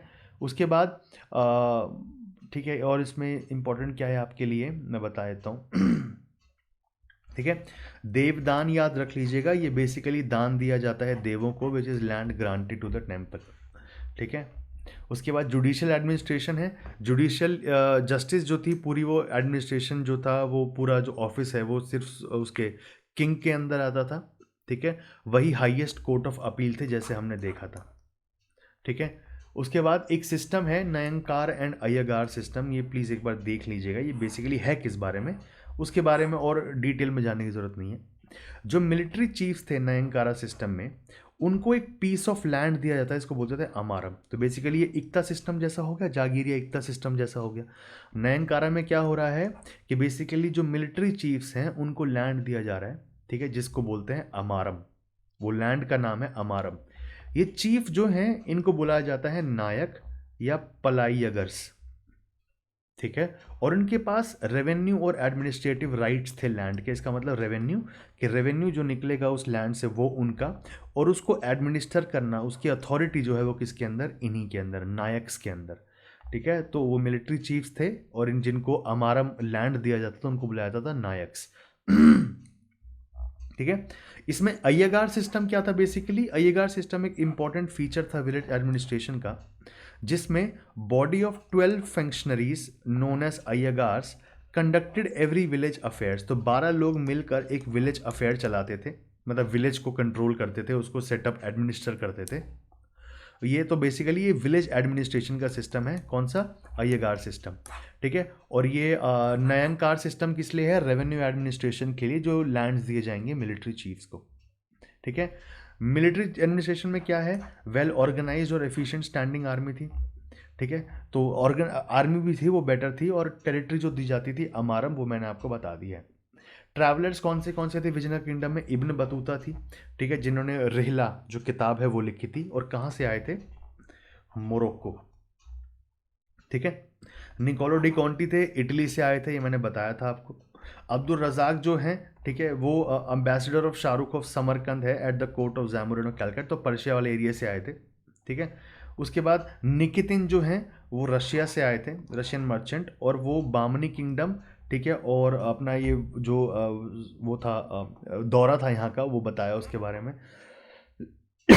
डोमिंगो पायस था, वो कृष्णदेव राया के वक्त पे आया, ये मैंने बताया था, पोर्चुगीज ट्रैवलर है डोमिंगो पायस। मार्को पोलो है the only traveller who could rival Ibn Battuta tag of the greatest medieval traveller, arrived at India's opposite extremity. Tamil port पे आए थे ये, केरला नहीं, सब आते थे केरला वाले पोर्ट पे, ये तमिल पोर्ट पे आए, ठीक है। तो मार्को पोलो जो है बहुत इंपॉर्टेंट हो जाते हैं इसलिए, ठीक है, और वो इब्न बतूता के बाद सबसे ज़्यादा इंपॉर्टेंट ट्रैवलर बन जाते हैं, जिन्होंने बहुत सारी डिटेल्स दी हैं इस एम्पायर के बारे में। सोसाइटी थे, जो अल्लसानी पेदन्न की किताब हमने देखी थी मनुचरितम, उसके बारे में 4 कास्ट में लिखा हुआ है। आपको वो कास्ट के नाम याद रखने की ज़रूरत नहीं है, वो इंपॉर्टेंट नहीं है आपके लिए। विमेंस का स्टेटस है, फिलोसफिकल है, वो आपके लिए इंपॉर्टेंट नहीं है, ठीक है। उसके बाद रिलीजन एंड फिलोसफी था, विरूपक्ष होते थे उनके फैमिली गॉड, किसको मानते थे, फैमिली गॉड कौन थे उनके, विरूपक्ष थे, ठीक है। और शुरुआत जो थी वो शैविज्म से शुरू किया था उन्होंने, शिव को मानने वाले, फिर वो विष्णु को मानने लगे थे, वैष्णविज्म में आ गए थे, ठीक है। लेकिन ऐसा नहीं कि फिर शिवा की वर्शिप नहीं होती थी, शिवा वॉज ऑल्सो वर्शिप, लेकिन वैष्णविज्म बहुत ही इंपॉर्टेंट रिलीजन बन गया यहाँ पे, ठीक है। उसके बाद ठीक है, और इम्पोर्टेंट क्या है यहाँ पे, इकोनॉमिक कंडीशंस, एग्रीकल्चर बहुत इंपॉर्टेंट था यहाँ पे, ठीक है। इंडस्ट्री जो थे, एग्रीकल्चरल वेथ वो सप्लीमेंटेड बाय न्यूमरस इंडस्ट्रीज भी थी, वो भी एक्स्ट्रा पैसा दे रही थी रेवेन्यू के थ्रू डिपार्टमेंट वो गवर्नमेंट को। टेक्सटाइल्स, माइनिंग और मेटलर्जी बड़ा इंपॉर्टेंट थी, और परफ्यूम्स वगैरह भी यहाँ पे बहुत सारे बनते थे, ठीक है। जो ट्रेड था वो वेस्ट कोस्ट पे था, मालाबार कोस्ट पे, ठीक है। इंपॉर्टेंट पोर्ट कौन सा है, कैननौर, वहाँ से फिर सबके साथ जो है वो हो रहा था, ट्रेड हो रहा था, ठीक है। और इम्पॉर्टेंट क्या है इसके अंदर मैं बता देता हूँ। आर्किटेक्चर में देख लीजिए, विजयनगर स्टाइल निकलता है एक, ठीक है। तो बेसिकली ये द्रविड़ स्टाइल की तरीके से है, लेकिन इसमें जो था ना थोड़ा फीचर्स तो थोड़े डिफरेंट थे, जैसे बहुत लार्ज क्वांटिटी पिलर्स की दिखाई देती है, ठीक है। मतलब बहुत पिलर्स लगे होते हैं मंदिर के अंदर, चारों तरफ, अंदर की तरफ बहुत पिलर्स यूज होते हैं। और हॉर्स जो था वो पिलर्स पे एक बड़ा कॉमन एनिमल दिखाई देता है, ये क्वेश्चन पूछा गया है, कौन सा मोस्ट कॉमन एनिमल था जो पिलर्स पे दिखाई देता है विजयनगर एम्पायर के, तो वो हॉर्स है, ठीक है। जो temples had a Kalyan Mandapam, basically Mandapam क्या होता है कि आपका जो एक मंदिर में आप घुसते हैं तो मंदिर में एक पूरा प्रांगण होता है, और उसके बाद एक मंदिर होता है, थोड़ा सा छोटा गेट लगा होता है, यहाँ पे मूर्ति रखी होती है। तो बेसिकली एंट्रेंस के बाद जो ये पूरा हॉल है जहाँ बैठ सकते हैं, इसको बोलते हैं मंडपम। विजयनगर में इस हॉल के बाद भी एक छोटा सा हॉल होता है, इसको बोलते थे कल्याण मंडपम। और इसके बाद जिसमें रखी होती है गृह, जिसमें आइडल रखी होती है, उसको बोलते हैं गर्भगृह, ठीक है। इसको बोलते हैं गर्भगृह, जहाँ पे क्या रखा होता है, आइडल रखी होती है, ठीक है। समझ आ गया, ये होता है मंदिर का सेटअप, मंडपम, ठीक है। ये हो गया आपका गर्भगृह, और ये आपका एंट्रेंस हॉल हो गया, ठीक है। उसके बाद विट्ठल स्वामी और हजार रामास्वामी टेम्पल्स जो थे, मैंने बताए थे आपको अभी, वो यहाँ पे थे, ठीक है। उसके बाद इम्पॉर्टेंट क्या है आपके लिए, लिटरेचर, किताब देख लीजिएगा किस किसने लिखी है। कृष्णदेव राय के मैंने बताया आपको, अमुक्त मर्यादा जो थी, ठीक है, वो लिखी थी, और जम्बावती कल्याण, ठीक है, ये नाम रखिएगा याद, ये बुक्स बहुत इंपॉर्टेंट है। ये लिखी थी किसने, कृष्णदेव राय ने, अमुक्त मर्यादा एंड जम्बावती कल्याण, ठीक है। ये वाला मैं आपको बता चुका हूँ, ठीक है। उसके बाद आपके लिए कौन सी इंपॉर्टेंट है, लीलावली लिखी थी एलुगंडी ने, कौन सी लिखी थी, लीलावती। किसके ऊपर है ये, मैथमेटिक्स। ये नाम आप नहीं समझ पाएंगे, लीलावती मैथ से रिलेटेड हो सकती है, लेकिन ये क्वेश्चन पूछा गया एग्जाम में, इसलिए मैं बता रहा हूँ आपकी, लीलावती किताब किसने लिखी थी, एलुगंडी ने। ठीक है। उसके बाद आपके लिए इंपॉर्टेंट क्या है, फिर आता है आपके पास बामनी किंगडम। ठीक है। इसमें आपका क्या हो सकता है इंपॉर्टेंट, भरतनाट्यम प्रमोट, यक्षगण जो है वो एक पॉपुलर डांस था। ठीक है। जो टेम्पल वॉल्स पे बनाते थे और टेम्पल्स में एक परफॉर्म होता था, यक्षगण, याद रखिएगा यक्षगण। ठीक है। थीम्स ऑफ रामायण और महाभारत भी मिलती है आपको टेम्पल वॉल्स के ऊपर। ठीक है। फिर आता है बामनी किंगडम, जिसको शुरू किया था 1347 में हसन गंगू ने। ठीक है। उन्होंने एक टाइटल लिया था अलाउद्दीन हसन। ठीक है। और बामन शाह जो थे बेसिकली, ठीक है, उन्होंने बामनी किंगडम को अच्छे तरीके से निकाला और गुलबर्ग को उसका कैपिटल बनाया। किसको कैपिटल बनाया, गुलबर्ग को। महमूद शाह जो वन थे, जो बामन शाह के जो बेटे थे, ठीक है, उन्होंने फिर बामनी जो थी पावर उसकी बात ली और फिर विजयनगर के साथ बड़ी लड़ाइयाँ की उन्होंने। ठीक है। फिरोज शाह जो हैं वो बहुत इंपॉर्टेंट हो जाते हैं हमारे लिए, क्योंकि इन्होंने जो दक्कन एरिया था ना उसको कल्चरल सेंटर ऑफ इंडिया बना दिया, मतलब बहुत कल्चर को प्रमोट किया। ठीक है। ही इंडक्टेड हिंदूज, इन्होंने हिंदूज अपने एडमिनिस्ट्रेशन में बहुत लार्ज नंबर पे रिक्रूट किए। ठीक है। एक ऑब्जर्वेटरी बनाई कहाँ पे, दौलताबाद में, और एक सिटी भी फाइंड की जिसका नाम था फिरोजाबाद। कहाँ पे, रिवर भीम रिवर जो है, ठीक है, उसके बैंक पे। ठीक है। उसके बाद आपके लिए कौन से इंपॉर्टेंट हो जाते हैं बता देता हूँ मैं। महमूद गवान जो है, याद कर लीजिएगा, बामनी किंगडम से जुड़े हुए बड़े इंपॉर्टेंट नाम हैं। वो प्राइम मिनिस्टर थे मोहम्मद शाह थ्री के। ठीक है। बामनी किंगडम ने एक रिसर्जेंस देखी थी उसकी गाइडेंस में, मतलब वो उठता हुआ देखा था उन्होंने। जो उनके मिलिट्री कॉन्क्वेस्ट थे वो बहुत ही सक्सेसफुल रहे थे गोवा कोंकण वाले एरिया में। ठीक है। और जो महमूद गवान है उन्होंने बहुत हेल्प की थी बामनी किंगडम को एक उस लेवल पे ले जाना जो किसी ने कभी नहीं देखा था।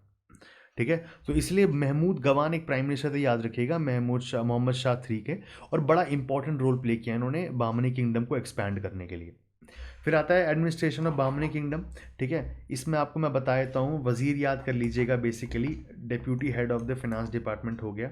ठीक है। कोटवाल जो हो गया वो पुलिस डिपार्टमेंट से हो गया, और तरफदारी जो हो गया बेसिकली वो प्रोविंशियल गवर्नर्स थे, जो आज हम गवर्नर देखते हैं स्टेट के, बेसिकली वो थे। इंडिपेंडेंट किंगडम ऑफ दक्कन निकल के आए फिर जब ये टूट गया। ठीक है। ये सारे एम्पायर्स टूट गए यहाँ वाले, यहाँ पे निकल के आए बीजापुर, गोलकोंडा, अहमदनगर, बेरार एंड बिदार। ठीक है। उसके बाद अब मैं बता देता हूँ इसमें आपको और इंपॉर्टेंट क्या याद रखने की ज़रूरत है। ठीक है। तो याद हो गए आपको ये, बीजापुर, गोलकोंडा, अहमदनगर, बेरार, बिदार, ये नाम याद रखिएगा। ठीक है। ये 5 किंगडम में फिर ये बट गए थे। फिर आती है हमारे पास कुछ रिलीजियस मूवमेंट्स। एक भक्ति मूवमेंट हमारे यहाँ पे स्टार्ट हो चुकी थी, ठीक है, जो बहुत इंपॉर्टेंट हो जाती है और यहाँ से क्वेश्चंस आते हैं। ठीक है। तो medieval period is considered as an age of great cultural synthesis in India. ठीक है। बहुत सारे कल्चर आके मिले थे यहाँ पे, इसलिए कल्चरल सिंथेसिस इंडिया में। तो इन कल्चर्स ने बड़े न्यू फिलोसफी को और रिलीजियस ट्रेडिशंस को वो दिया, सपोर्ट दिया। ठीक है। जैसे सूफिज्म एंड भक्ति। ठीक है। नए रिलीजन आए जैसे सिखिज्म, उर्दू जो थी वो बड़ी इंपॉर्टेंट लैंग्वेज बनी, पर्शियन लैंग्वेजेस बनी, लिटरेचर बहुत निकल के आई भक्ति मूवमेंट पे। ठीक है। भक्ति का मतलब होता है डिवोशनल वर्शिप ऑफ गॉड, एक ऑब्जेक्टिव के लिए सिर्फ, ताकि मोक्ष या फिर सैल्वेशन की प्राप्ति हो सके। ठीक है। जो शुरुआत हुई थी वो 6th सेंचुरी में हुई थी एडी में, लेकिन बहुत पॉपुलर कब हुआ ये, मिडिवल इंडिया, मिडिवल टाइम्स के दौरान। ठीक है। दो थे ये कल्ट जो नीचे भक्ति मूवमेंट थी उसको फैलाने वाले साउथ इंडिया के अंदर, दो लोग थे, दो ग्रुप्स थे। ठीक है। साउथ इंडिया भक्ति के लिए कौन थे, अलवर्स थे जो विष्णु को मानते थे, और नयानार्स थे जो शिवा को मानते थे। उन्होंने ये कल्ट जो हैं नीचे फैलाने शुरू किए साउथ इंडिया में। इन्होंने एक बहुत ही लिबरल अप्रोच दी कि आप कोई भी गॉड को मान सकते हैं, आराम से अपने हिसाब से फ्रीडम से अपना कर सकते हैं आप। ठीक है। कर्नाटका रीजन में जो ग्रुप प्रोमिनेंट था उसका नाम था लिंगायत। ठीक है। तो बेसिकली ये 3 मार्ग बताते थे कि आप जिससे मुक्ति ले सकते हैं, ज्ञान लेकर मार्ग, कर्म के थ्रू एक कर्म मार्ग हुआ आपका, और भक्ति मार्ग। तो भक्ति मार्ग बड़ा इंपॉर्टेंट बना था यहाँ पे बेसिकली। ठीक है, कॉजेज आपको जानने की ज़रूरत नहीं है बेसिकली। भक्ति सेंट्स जो हैं उनका नाम याद थोड़ा सा हो सके आपको तो अच्छा ही रख लीजिएगा। ठीक है, शंकराचार्य जो थे उन्होंने ये दिया कि टीचिंग द कॉन्सेप्ट्स ऑफ माया, सब कुछ इल्यूजन है। ठीक है, अद्वैत होता है, मतलब दो ना होना। इसका मतलब ये कह रहे हैं कि एक भगवान है और बाकी जो भी आपको दिख रहा है वो सब एक इल्यूजन है, माया है। और इम्पोर्टेंस ऑफ वेदांता के बारे में इन्होंने बात की। ठीक है, फिर आता है हमारे पास रामानुजाचार्य। ठीक है, ये भी बड़े इंपॉर्टेंट है। इन्होंने फिलॉसफी की, विशिष्ट अद्वैत की। ठीक है, विशिष्ट अद्वैत मतलब कि कोई वो नहीं है, मतलब सब कुछ माया तो है बेसिकली, लेकिन जो ये बेसिकली जो ये गॉड भी है ना, इनके पास एक विशिष्ट वो है, मतलब एक विशिष्ट तरीके से दिखने वाले हैं वो। ठीक है, उनकी एक क्वालिटी है, एक एट्रीब्यूट है उनका। ठीक है, एट्रीब्यूट है तो बेसिकली तो ये विशिष्ट अद्वैत जो थी वो रामानुजाचार्य ने दी थी। फिर आता है हमारे पास वल्लभाचार्य, डिवोशनल फिलोसोफर थे जिन्होंने पुष्टि सेक्ट ढूंढा इंडिया में और शुद्ध अद्वैत की बात की। इन्होंने किसकी बात की? शुद्ध अद्वैत की। फिर आते हैं हमारे पास माधवाचार्य, जिन्होंने द्वैत की बात की। इसका मतलब दो होते हैं, एक वर्ल्ड, एक आत्मा और परमात्मा, वैसे समझ सकते हैं आप। ठीक है, उसके बाद इंपॉर्टेंट कौन से आते हैं आपके लिए? टू स्कूल्स ऑफ भक्ति होते हैं बेसिकली। एक होते हैं निर्गुण और एक होते हैं सगुण। सगुण का मतलब कि जो भी भगवान है उसके एक एट्रीब्यूट्स हैं, उसका एक फॉर्म है, एक शेप है। निर्गुण भक्ति बोलती है कि भगवान की कोई शेप नहीं होती और वो फॉर्मलेस होते हैं। Believed in the personification of God, के पर्सोनिफिकेशन मतलब ये भगवान ने ये किया, वो किया, ये सब किया, वो किया। ठीक है, तो लॉर्ड विष्णु को और राम कृष्ण की फॉर्म में वर्शिप किया करते थे। ज़्यादा लिबरल नहीं हुआ करते थे, लेकिन ये लिबरल थे। ये जो भी जिस फॉर्म में आपको मानना है मान सकते हैं, क्योंकि कोई एक पर्टिकुलर फॉर्म तो है नहीं। ठीक है, ये कास्ट सिस्टम के विरुद्ध थे और ब्राह्मणिकल रिचुअल्स के विरुद्ध थे बेसिकली। यहाँ पे जो थे इंपॉर्टेंट वो थे Ramanand, Surdas, Tulsidas and Chaitanya. Chaitanya Mahaprabhu, ISKCON, और आपको याद होगा कृष्ण भक्ति। ठीक है, तो रामानंद, सूरदास, तुलसीदास, चैतन्य। फिर और यहाँ पे सेंट्स कौन थे? कबीर, नानक, रायदास। ठीक है, और आपके लिए हाँ, कबीर, नानक, रायदास याद रख लीजिएगा। कबीर जो थे, ठीक है, वो निर्गुण सेंट थे, इतना याद रख लीजिएगा। और उनके जो वर्सेस हैं वो आदि ग्रंथ, जो सिखिज्म की जो होली बुक है बेसिकली, उसमें इनके जो वो हैं लिखे गए हैं। ठीक है, तो उनके जो कॉम्पोजिशंस थी, जो इतने दोहे की कॉम्पोजिशन थी, वो एक किताब में लिखे गए थे जिसको बोलते हैं बीजक। ठीक है, याद कर लीजिएगा। गुरु नानक जो हैं वो तलवंडी, लाहौर के अंदर पैदा हुए और उन्होंने मोनोइज्म फैलाया। मतलब एक समझ रहे हैं कि सबका एक ही रिलीजन है, मतलब सबका मालिक एक, उसको बोलते हैं मोनोइज्म। हिंदू मुस्लिम यूनिटी की बात की और आइडल वर्शिप को कैंसिल किया कि आइडल वर्शिप नहीं करनी चाहिए, निर्गुण भक्ति होनी चाहिए। उनके डिसाइपल थे मर्दाना, जो रबाब प्ले करते थे। याद है आपको, मैंने बताया था पर्शियन इंस्ट्रूमेंट्स आए थे जब अभी दिल्ली सल्तनत देख रहे थे, तो उसमें रबाब एक इंस्ट्रूमेंट था, तो वो बजाते थे कौन? मर्दाना, जो डिसाइपल थे, मतलब चेले थे किसके? गुरु नानक जी के। ठीक है, उनके बाद फिर उनकी पोएम जो है वो आदि ग्रंथ में लिखी गई। ठीक है, सबसे पहले जो गुरु थे 10 गुरुज में से वो गुरु नानक थे, और आखिरी जो थे वो गुरु गोविंद सिंह जी थे, जिन्होंने कस्टम ऑफ बैप्टिज्म, ठीक है, और खालसा वो बनाया ताकि जो ब्रिटिश एम्पायर के खिलाफ लड़ा जा सके। ठीक है, उसके बाद आपके लिए इंपॉर्टेंट हो जाता है, दीनदयाल की इंपॉर्टेंट नहीं है, सगुन सेंट्स में हाँ, तुलसीदास जी ने, सगुन सेंट जो है तुलसीदास जी ने रामचरितमानस लिखी थी। ठीक है, गीतावली लिखी थी, ये दोनों नाम याद रख लीजिएगा। ठीक है, उसके बाद रामानंद के डिसाइपल्स की ज़रूरत नहीं है। ठीक है, वल्लभाचार्य की इंपॉर्टेंट नहीं है, सूरदास, चैतन्य, मीराबाई आपको पता है। ठीक है, राठौर प्रिंसेस थी। ठीक है, और उन्होंने सब कुछ अपना छोड़ दिया था। ठीक है, और उन्होंने वर्स लिखे थे पदावली। ठीक है, किसके लिए? कृष्ण के लिए सब कुछ छोड़ दिया था उन्होंने। ठीक है, फिर महाराष्ट्र में भी कुछ सेंट्स थे, महाराष्ट्र वाले रीजन में। ठीक है, जो ज्ञानेश्वर या ज्ञानदेव नाम था इनका। ठीक है, तो basically he was the founder of Marathi language और लिटरेचर को ज्ञानेश्वर और या ज्ञानदेव, दो नाम से बुला, किसी नाम से बुला सकते हैं। उन्होंने मराठी लैंग्वेज और लिटरेचर को ढूंढा और निकाला उसको। ठीक है, और इम्पॉर्टेंट है आपके लिए तो करा इम्पॉर्टेंट नहीं है, सूफी सेंट थे कुछ। ठीक है, तो बेसिकली भक्ति मूवमेंट के साथ साथ सूफी मूवमेंट भी आई बेसिकली। ठीक है। और क्या था इसमें कि बेसिकली जो ये भक्ति है वैसे ही समझाते थे ये भी, ठीक है। और ये जो कुरानिक प्रिंसिपल्स हैं उनसे थोड़े अलग थे, ठीक है। लिबरल इंटरप्रिटेशन ऑफ कुरान, मतलब जैसे कुरान जैसे बोलते हैं कि बड़ी स्ट्रिक्ट है, ठीक है, अपने रिलीजन को लेके, वो सबके रिलीजन में सबके में ऐसा ही है, सब अपने रिलीजन को मानने वाले स्ट्रिक्ट होते हैं उसमें। तो बेसिकली जो इनकी इंटरप्रिटेशन थी वो थोड़ी खुले मिजाज वाली थी, ठीक है, कुरान की, ठीक है। तो उनको लगता था कि शरिया जो है, जो लॉ है बेसिकली, वो बड़ा कंजर्वेटिव है और लोगों को मतलब ग्रोथ उनकी रोकता है, उसका मतलब होता है कंजर्वेटिव है, ठीक है।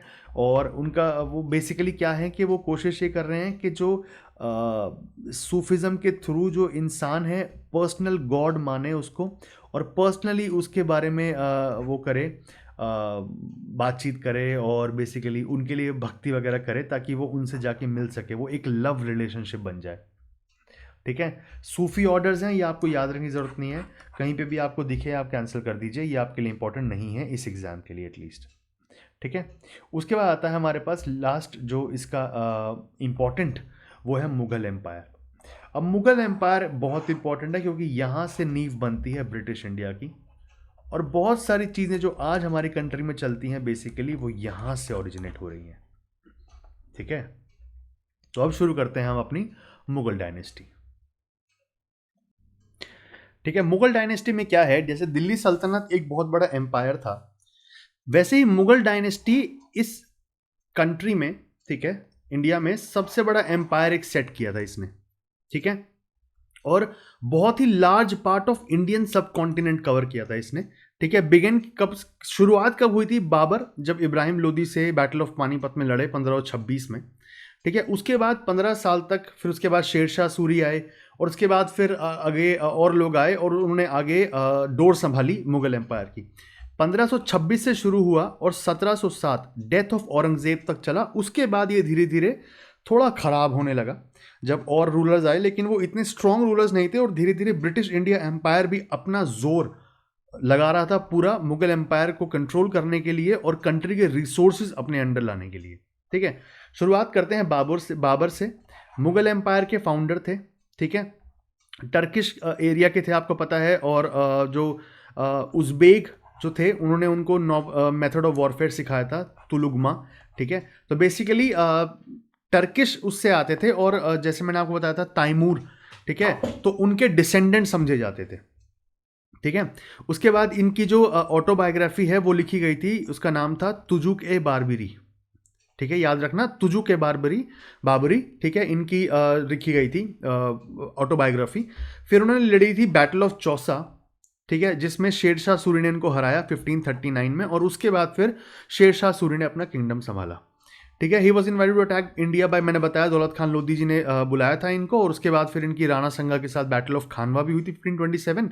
उसके बाद फिर धीरे धीरे ये रूल करना शुरू कर दिया था इन्होंने, ठीक है। बाबर के इन्वेजन है, ये आपके लिए इंपॉर्टेंट नहीं है, लेकिन कुछ जो बैटल्स हैं वो मैं बताया तो हमको। 1526 बैटल ऑफ पानीपत, किसको हराया, इब्राहिम लोदी को। 1527 बैटल ऑफ खानवा, राणा संगा को हराया। बैटल ऑफ चांदेरी उसके अगले ही साल हुई, चांदेरी, जिसमें उसको मेदिनी राय एक राजपूत रूलर थे, उनको हराया। तो देख रहे हैं कैसे लगातार 1526, 27, 28 लगातार वॉर्स लड़ी। उसके बाद फिर उनके जाने के बाद फिर हुमायूं जो थे वो आए। हुमायूं ने बाबर को सक्सीड किया, ठीक है। उनको मुगल टेरिटरीज जो बाबर थे उन्होंने 3 उस हिस्सों में बांट दिया, ठीक है। एक्सेशन जब उन्होंने लिया थ्रोन का, मतलब थ्रोन को अपने अंडर लिया, तो बेसिकली प्रॉब्लम क्या थी कि एडमिनिस्ट्रेशन जो था ना वो बहुत ही नई नेसेंट स्टेज में था, मतलब बन रहा था उस टाइम पे। तो उस टाइम पे पैसा भी नहीं था उसके पास, और एम्बिशन जो थे नॉबल्स के वो अलग थे कि भैया वो अपना अलग से बनाना चाहते हैं और वो सब। तो उस चक्कर की वजह से ना बेसिकली जो एडमिनिस्ट्रेशन था वो बहुत ही अनस्टेबल था, ठीक है। उसके बाद फिर बैटल ऑफ बिलग्राम होती है, बहुत इंपॉर्टेंट है। बैटल ऑफ कनौज भी बुलाते हैं इसको, मेजरली इसको बुलाते हैं बैटल ऑफ कनौज, जो किसके साथ थी, शेर शाह सूरी की। किसके साथ बैटल थी, हुमायूं के साथ, जिसमें हुमायूं को हराया और 1540 में शेर शाह सूरी ने अपने अंडर लिया ये सब, ठीक है। Defeat by Kannauj compelled Humayun to leave India, उन्होंने इंडिया लीव किया, ठीक है। और उसके बाद फिर पर्शिया, ठीक है, सफाविद एम्पायर जो था पर्शिया में, वहां पे जाके चले गए वो। Defeated the forces of Sikandar Shah Suri and occupied Agra and Delhi in 1555। 15 साल तक शेरशाह सूरी ने रूल किया और उसके बाद वापस हुमायूं ने आके मुगल एम्पायर को कंटिन्यू किया। ठीक है, सुर एम्पायर के बारे में थोड़ा देख लेते हैं। शेरशाह सूरी जो थे वो सुर एम्पायर के फाउंडर थे और बहुत ही इंपॉर्टेंट रूलर थे इस वक्त पे, क्योंकि उन्होंने जो चीज़ें बनाई हैं वो मैं बताऊंगा अभी आपको। ठीक है, उसके बाद ही move to the court of Afghan ruler of Bihar. ठीक है, Bahar Khan Lohani who give the title Sher Khan. इनका टाइटल क्या था? इनको बुलाते हैं शेर खान। तो याद रखिएगा, टाइटल पूछ सकते हैं। शेर खान किसका था? शेरशाह सूरी का, जो सुर एम्पायर के थे। ठीक है, उसके बाद सुर एडमिनिस्ट्रेशन क्या था? ठीक है, जो बेसिकली इनमें जो एडमिनिस्ट्रेशन जो ऑफिस थे वो देखते हैं।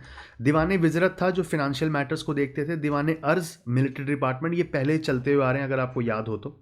दीवाने इंशा जो था वो सेक्रेटेरिएट था बेसिकली। ठीक है, जो सारा रॉयल जो कोर्ट था उस सबको संभालता था। रिसालत जो था वो रिलीजियस अफेयर्स थे, ये सेम आपने पढ़े हैं, इससे पहले मैंने बताए थे। लोकल एडमिनिस्ट्रेशन क्या था? जो स्टेट्स जो थे कंट्री के अंदर, एम्पायर समझ लीजिए, उसके अंदर जो स्टेट्स थे उनको सरकार्स नाम दिया हुआ था और इनके जो हेड थे वो कौन थे? शिकदार ए शिकदरन। ठीक है, और मुंसिफ ए मनसिफन। ठीक है, तो याद आपको मेजरली क्या रखना है? शिकदार ए शिकदरन। ठीक है, वो सरकार्स को हेड करते थे, मतलब प्रोविंसेस जो स्टेट्स थे उनको उनके हेड थे। ठीक है, सरकार जो थे, सरकार्स थे स्टेट्स, उसके बाद छोटे और पार्ट्स में बट गए जिसका नाम था परगना। ठीक है, उसके बाद परगना जो थे वो कौन रूल कर रहे थे? वो थे शिकदार्स। ठीक है, और परगनास जो थे वो फिर उसके बाद और विलेजेस में बट गए थे। लैंड रेवेन्यू एडमिनिस्ट्रेशन क्या है? इनकी लैंड रेवेन्यू पॉलिसी बहुत इंपॉर्टेंट रही है in the history of Indian agrarian system. ठीक है, उन्होंने सबसे पहले किया सर्वे लैंड्स का। उसके बाद फिर जो शेरशाह ने जो लैंड रेवेन्यू था वो डायरेक्टली किसके साथ मैनेज किया? जो उसमें सॉइल में वहाँ प्रोड्यूस उगा रहे हैं। ठीक है, तो बेसिकली बीच में कोई वो नहीं था, कोई बीच में कोई ऐसा सेटलमेंट कराने वाला नहीं था। तो बेसिकली सीधा एग्रीकल्चरलिस्ट जो फार्मर्स के साथ, उनके साथ बांटा था इन्होंने। उसके बाद क्या था? लैंड रेवेन्यू जो था, मेजरमेंट ऑफ लैंड थी जो उसकी, उसका नाम था सिकंदरी गजा। ठीक है, उसके बाद drawing up schedules of crop rates वगैरह सब करते जाते थे। क्वालिटी ऑफ लैंड के हिसाब से क्रॉप के रेट हुआ करते थे। अगर कम क्वालिटी है तो कम रेट, ज़्यादा क्वालिटी है तो ज़्यादा। तो लैंड को बेसिकली गुड, बैड और मिडलिंग इन पार्ट में बांट दिया गया था और उसी के हिसाब से वो प्रोड्यूस ले रहे थे। ठीक है, डॉक्यूमेंट जैसे जो फार्मर्स हैं उनके साथ लाइबिलिटी और राइट्स के पूरे डॉक्यूमेंट बनते हैं जिनको बोलते हैं पत्ता। ठीक है, title deeds and kabuliyats, deed of agreement. ठीक है, पत्ता और काबूलियत होते थे जो पीजेंट्स है, जो फार्मर्स हैं उनके साथ। मिलिट्री एडमिनिस्ट्रेशन, ठीक है, मेंटेनेंस ऑफ दाग और चेहरा आपको याद होगा। ठीक है, वो जिसमें सोल्जर की पूरी जो वो है बेसिकली, जो पूरी उसकी वो डिस्क्रिप्शन है उसको एकदम से एक तरीके से लिख के रखते हैं ताकि सोल्जर्स को आइडेंटिफाई किया जा सके। और दाग था जिसमें ब्रांडिंग ऑफ हॉर्सेस करते थे। सुर आर्किटेक्चर में क्या था? ठीक है, उसमें ओल्ड फोर्ट जो था, Purana Qila in Delhi, whose surviving monuments are Qila Kuhna Masjid and the Sher Mandal library. वो आर्किटेक्चर क्रिएशन थी किसकी? शेरशाह की। ठीक है, तो ओल्ड फोर्ट जो है, पुराना किला इन दिल्ली, वो किसका है? शेरशाह का। इंफ्रास्ट्रक्चरल डेवलपमेंट क्या की थी? जो जीटी रोड है हमारा, ग्रैंड ट्रंक रोड जो है, ठीक है, उसको बनाया इन्होंने। ठीक है, उसके बाद और रोड सिस्टम को बहुत स्ट्रॉन्ग किया। रोड इंफ्रास्ट्रक्चर जो कि बहुत इंपॉर्टेंट है कनेक्ट करने के लिए एम्पायर को। Basically they are the arteries, नसें हैं वो एम्पायर को कनेक्ट करने के लिए। ठीक है, एक रेगुलर पोस्टल सर्विस थी। ठीक है, जिससे क्या होता था कि एक जगह से कोई इंफॉर्मेशन है वो दूसरी जगह पहुंचाई जा सके। ठीक है, और वेट्स एंड मेजर्स को स्टैंडर्डाइज किया गया पूरे एम्पायर में कि एक वेट का जो, जैसे 1 केजी हो गया, वो पूरे एम्पायर में फिर वो 1 केजी का उतना ही मतलब होता है कि वो कैसे कैलकुलेट करेंगे उनको। ठीक है, उसके बाद आपके लिए इंपॉर्टेंट यहाँ पे है रिस्टोरेशन ऑफ हुमायूं। फिर हुमायूं आते हैं with the help of noble officer, किसके साथ? बैरम खान, जो हुमायूं के जाने के बाद अकबर का भी बहुत साथ देते हैं। ठीक है, तो उन्होंने हुमायूं ने जो था वो सुर डायनेस्टी के जो वीक रूलर्स थे उसके बाद उनको हराया और फिर आगरा और दिल्ली में वापस 1556 में रूल करना स्टार्ट कर दिया, मतलब उनके कंट्रोल से ले लिया। ठीक है, उसके बाद फिर उनकी डेथ हो गई थी एक स्टेयरकेस से, वो लाइब्रेरी में थे दिल्ली की। ठीक है, उसमें फिर वो गिर के उनकी डेथ हो गई। फिर आते हैं हमारे पास अकबर। ठीक है, बेसिकली अकबर इसलिए माने जाते हैं इंपॉर्टेंट क्योंकि उन्होंने बहुत बड़े बड़े ह्यूमैनिटेरियन मेजर्स लिए थे। इनका जो रूल था ना वो बहुत ही बेनिफिशियल रहा है सभी कम्युनिटी के लिए। ज़्यादा फेरबदल नहीं की एम्पायर में, लेकिन एम्पायर को बेटर करने के लिए थोड़े से वो नर्म हुए और उन्होंने एम्पायर को एज अ गुड रूलर उन्होंने देखा और बहुत सारी चीज़ें जो हैं ह्यूमैनिटेरियन मेजर्स लिए जो ह्यूमैनिटी के लिए बहुत इंपॉर्टेंट, जैसे एबोलिशन ऑफ स्लेवरी, स्लेवरी को हटाया। ठीक है, जो प्रैक्टिस था कि जो प्रिजनर्स ऑफ वॉर होंगे, ठीक है, जो वॉर के वक्त पे जो पकड़े जाएंगे कैदी, उनको क्या होगा, इस्लाम में कन्वर्ट कर दिया जाएगा, उसको बंद किया। ठीक है, उसको ख़त्म किया। पिलग्रिमेज टैक्स जो हिंदूज पे लगा हुआ था उसको ख़त्म किया। राजपूत पॉलिसी बहुत स्ट्रांग थी। मैं इसको समझा देता हूँ कि राजपूत पॉलिसी में बेसिकली अकबर ने बहुत कोशिश की कि राजपूत के साथ बातचीत करें, लेकिन उन्हें महसूस हुआ कि राजपूत के साथ बातचीत करने से बेटर है कि हम उनको अपने साथ जोड़ लें। तो राजपूत की जो पॉलिसी थी अकबर की, वो बहुत इंपॉर्टेंट थी, जो आगे फिर रूलर्स में नहीं एक्सेप्ट करी या फिर नहीं चलाई उसको, जिसकी वजह से और इशू हुए इस एम्पायर के लिए, मुगल एम्पायर के लिए। लेकिन उन्होंने राजपूत को बहुत बड़े बड़े ओहदे दिए अपने सिस्टम में, ताकि उनको ये लगे कि वो एक पार्ट हैं, ठीक है, सेंट्रल अथॉरिटी का। ठीक है, उसके बाद इबादत खाना क्या था, उन्होंने कंस्ट्रक्शन बन करी इबादत खाना की, जहाँ पे वर्शिप कर सकें जामा मस्जिद के पास। ठीक है, और उन्होंने एक नया टाउन बनाया था जिसका नाम था फतेहपुर सिकरी। आपको पक्का सुना होगा आपने नाम, तो ये इनने बनाया था ये फतेहपुर सिकरी। ठीक है, और उसके बाद यहाँ पे अबुल फैजल जो थे, फजल थे, वो बहुत इंपॉर्टेंट है यहाँ पे, इनका नाम याद रखिएगा, ये अकबर से जुड़े हुए एक कंटेम्प्रेरी है इनके साथ के। तो अबुल फजल नाम जरूर याद कीजिएगा, ये बहुत इंपॉर्टेंट है और आगे हम पढ़ेंगे भी इनके बारे में। ठीक है, इबादत खाने बेसिकली क्या करते थे कि डिफरेंट रिलीजन्स के लोगों को बुलाते थे और डिस्कशन करते थे ये कैसे रिलीजन को बेटर और कौन सी चीज़ें, कौन प्रिंसिपल्स जो हैं जो सब रिलीजन्स में ऑलमोस्ट सेम हैं और अच्छी अच्छी चीज़ें उनसे निकाली जाए। ठीक है, तो बेसिकली रिलीजियस डिबेट्स होती थी यहाँ पर। ठीक है, उसके बाद क्या है, एक Din Ilahi, this is not a religion basically, जैसे उसके टाइम पे याद है आपको, अशोका के टाइम पे, ठीक है, अगर आपको पता हो, धर्मा निकाला था उन्होंने, एक रिलीजन नहीं था, जो कि एक फिलॉसफी थी, जो यूनिवर्सल लॉ बन सकता है कि अच्छी चीज़ें उसमें डाली गई थी। ठीक है, तो इन्होंने बेसिकली एक रिलीजन चालू किया। ठीक है, ये क्या था बेसिकली कि इसमें जितने भी अच्छे चीज़ें हैं ना सभी रिलीजन्स की, उसमें लगाकर, और एक बेसिकली जैसे उसको एक ऐसा बनाया गया ताकि सबको इसको फॉलो कर सके और उससे एडमिनिस्ट्रेशन और एम्पायर बहुत आसानी से चल सके, बिना किसी परेशानी के और बिना किसी दंगे से। ठीक है, एन अकबरी जो है अबुल फजल की किताब है, प्लीज़ याद रखिएगा, ये हर एग्जाम में आ चुकी है एक ना एक बार तो एटलीस्ट। ठीक है, उन्होंने बोला कि जो अबुल फजल की जो किताब है, उन्होंने उसमें ये दीन इलाही के बारे में जो उनके लॉज थे अकबर के द्वारा बनाए गए, जो सेक्युलर बनाने के लिए स्टेट को, कि रिलीजन स्टेट से थोड़ा अलग रहे। ठीक है, तो उसको बनाने की कोशिश की, तो उसके बारे में लिखा हुआ है, लेकिन प्रॉब्लम ये हुई कि अकबर के ये जो दीन इलाही है ये इतना ज़्यादा वर्क नहीं कर पाया। ठीक है, इसको जो सपोर्ट करने वाले थे और जो बेसिकली जो मानने वाले थे वो बहुत कम लोग थे। ठीक है, तो इसलिए ज़्यादा चल नहीं पाया, तो दीन इलाही इन्होंने इंट्रोड्यूस किया था। कॉन्क्वेस्ट ऑफ अकबर आपको याद करने की ज़रूरत नहीं। ठीक है, जो मेजर बैटल्स थी बाबर के टाइम पे वो मैंने आपको समझा दी है, तो आपके लिए ये भी इंपॉर्टेंट नहीं है, तो इसको आप छोड़ सकते हैं। जैसे कृष्णदेव राय के पास अष्टदिग्गज थे, 8 नोबल थे, जिसके अंदर आपने याद है मैंने आपको पढ़ाया था, तो उसमें यहाँ पे 9 ज्वेल्स होते हैं जिनका नाम है नवरत्न। तो 9 रत्न जो हैं, नवरत्न, वो अकबर के कोर्ट में हुआ करते थे, जिसमें हम इंपॉर्टेंट देख लेते हैं कि कौन से थे। सबसे इंपॉर्टेंट हमारे पास है अबुल फजल, जिन्होंने किताब लिखी है अकबरनामा एंड एन अकबरी। ठीक है, और है एक बीरबल, आपने पक्का सुनोगे अकबर बीरबल की कहानियाँ, तो ये एक ब्राह्मण थे जो इनके यहाँ पे थे। ठीक है, उसके बाद एक थे फैजी, वो पोएट थे अकबर के कोर्ट के अंदर, और उन्होंने ट्रांसलेशन की थी लीलावती की, जो एस्ट्रोनॉमी से रिलेटेड है, बेटर ट्रांसलेशन की थी। ठीक है, उसके बाद राजा मान सिंह जो हैं वो राजपूत जनरल थे, किसके, अकबर के, और ये बहुत ही इंपॉर्टेंट रोल किया है इन्होंने, महाराणा प्रताप को हराया था उन्होंने अकबर की तरफ से। बैटल ऑफ हल्दी घाटी जो हुई थी, ठीक है, बैटल ऑफ हल्दी घाटी में जो मुगल एम्पायर और महाराणा प्रताप के बीच में हुई थी, उसमें राजा मान सिंह का बहुत बड़ा रोल था उस बैटल को जीतने का। ठीक है, उसके बाद आपके पास आते हैं तानसेन। ठीक है, उनको संगीत सम्राट बुलाते थे, आपने सुना होगा कि बड़ा तानसेन बन रहा है, गा रहा है तो वैसे। ठीक है, उसके बाद आते थे तोडरमल, जिन्होंने एक बहुत ही बढ़िया लैंड रेवेन्यू का सिस्टम क्रिएट किया था, किसके लिए, अकबर के लिए। ठीक है, एक लैंड रेवेन्यू सिस्टम बहुत अच्छा था। ठीक है, जो मराठास वगैरह ने भी आगे फॉलो किया। फिर आते हैं जहांगीर, नेक्स्ट रूलर। जहांगीर ने अपना टाइटल, प्रिंस सलीम नाम था उनका, जिन्होंने अपना टाइटल लिया जहांगीर। ठीक है, और अकबर के आइडियल्स और उस पर चलते थे ताकि रिलीजियस कम्युनिटीज़ में एक को एग्जिस्टेंस, वो साथ में जी सकें। ठीक है। उसके बाद नूरजहाँ से उनकी शादी हुई थी, नूरजहाँ का भी नाम आपने सुना होगा, बहुत इंपॉर्टेंट है, ठीक है। उसके बाद कॉन्क्वेस्ट हुए थे जहांगीर के, ठीक है। तो अहमदनगर, गोलकोंडा अगर आपको याद है तो बामनी किंगडम के साथ इनके बहुत सारे वो हुए थे, तो याद रखिएगा बामनी किंगडम के साथ जो इश्यूज हुए थे वो किसके हुए थे, जहांगीर के, ठीक है। उसके बाद AD 1606 में जहांगीर के जो बेटे थे खुसरो, उन्होंने रिवोल्ट किया, ठीक है, लेकिन उनको डिफीट करके इम्प्रिजन कर दिया गया।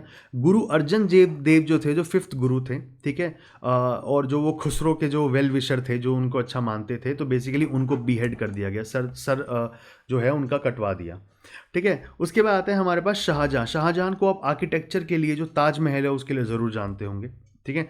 इनका भी जो है बहुत सारे जो स्टेट्स थे उनके साथ प्रॉब्लम्स चल रही थी, लेकिन इनके टाइम पे ना सबसे ज़्यादा इंपॉर्टेंट जो हमें देखने को मिलता है बेसिकली वो मिलता है हमें आर्किटेक्चर।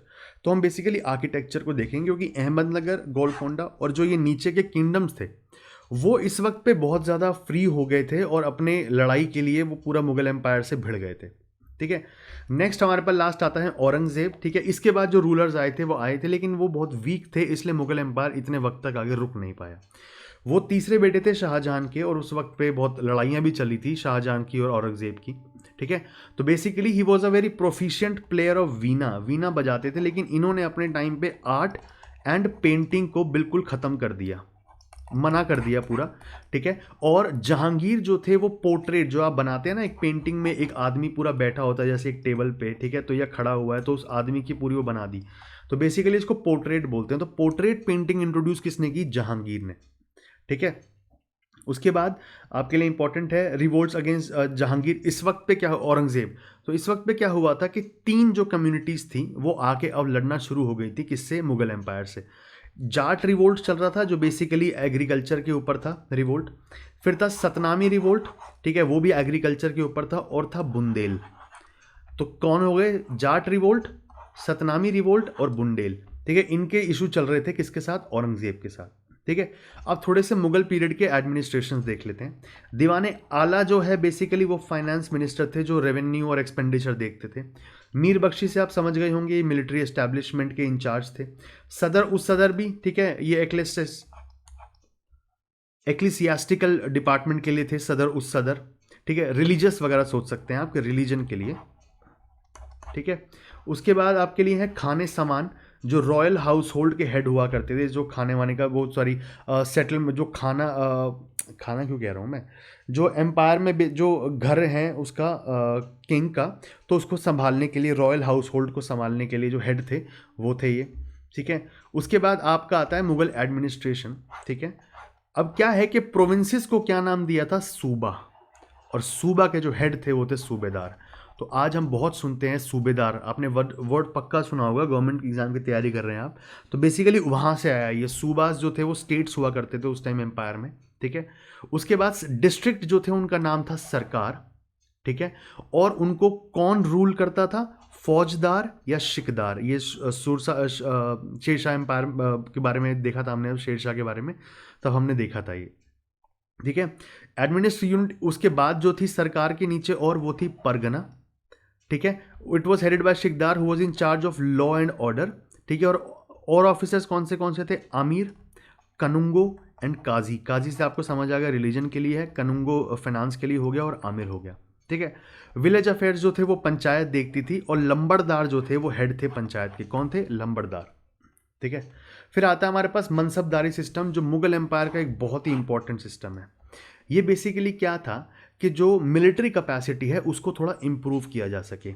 2 रैंक मिलती थी ऑफिसर्स को, जात एंड सवार, ठीक है। जात बताता था आपकी रैंक और आपकी स्टेटस, ठीक है, आपका रैंक या आपकी स्टेटस, आपका स्टेटस क्या है मिलिट्री में, और सवार बताता कि उसके हिसाब से आपको हॉर्सेज और चैरियट्स कितने मिलेंगे, ठीक है। तो जात था पर्सनल स्टेटस, और सवार मतलब कि नंबर ऑफ फुट ट्रूप्स, मतलब ये नंबर ऑफ सोल्जर्स आपको कितने मिलेंगे हॉर्सेस के साथ, ठीक है। तो इसमें आपको इतना डीपली पढ़ने की ज़रूरत नहीं है, ठीक है। उसके बाद थोड़ा देख लेते हैं कि सैलरी जो मनसबदार की थी वो फिक्स्ड थी, ठीक है। इनको लैंड नहीं दिया जाता था, जो कि बहुत ही इंप्रूवमेंट थी एक पहले से, और हेरिडिटरी नहीं था, हर बार अपॉइंट किए जाएंगे, सेलेक्ट किए जाएंगे, और उनके बाद उनको असाइन किया जाएगा मिलिट्री उनकी तरह, ठीक है। जहांगीर के वक्त पे क्या हुआ था, दुआसपा सियासपा सिस्टम आ गया था बेसिकली। इसमें क्या होता था, ठीक है, कि जात सेम रहेगी, मतलब रैंक या स्टेटस सेम रहेगा, लेकिन सवार जो है जितना ट्रूप्स मिलेंगे उनको, जो सोल्जर्स मिलेंगे उनकी बढ़ा सकते हैं। तो बेसिकली इसकी वजह से इशू आ गया था और मनसबदारी सिस्टम धीरे धीरे कोलैप्स करने लग गया। पता चला कि जात है रैंक पे बहुत कम और लोगों के पास इतने हॉर्सेस थे, इतने ट्रूप्स थे कि उसके बाद ये मनसबदारी सिस्टम प्रॉब्लम में आने लगा। फिर देखते हैं हम जागीर सिस्टम, लैंड सिस्टम, ये मैं आपको पहले समझा चुका हूँ, ठीक है, इसमें आपको ये करने की जरूरत नहीं है, लेकिन याद रख लीजिएगा बस कि ये लैंड रेवेन्यू सिस्टम था जिसमें बेसिकली लैंड्स दिए जाते थे, ठीक है। मनसबदार जो थे उनको दिए जाते थे सैलरी की जगह पे लैंड, ठीक है। इसलिए देखा है the Jagir of Mughal times वो सिमिलर टू इक्ता ऑफ दिल्ली सल्तनत। जो इक्ता सिस्टम था दिल्ली सल्तनत का, अगर आपको याद हो मैंने अभी पढ़ाया था, ठीक है, तो वैसा ही है ये जागीर सिस्टम, ठीक है।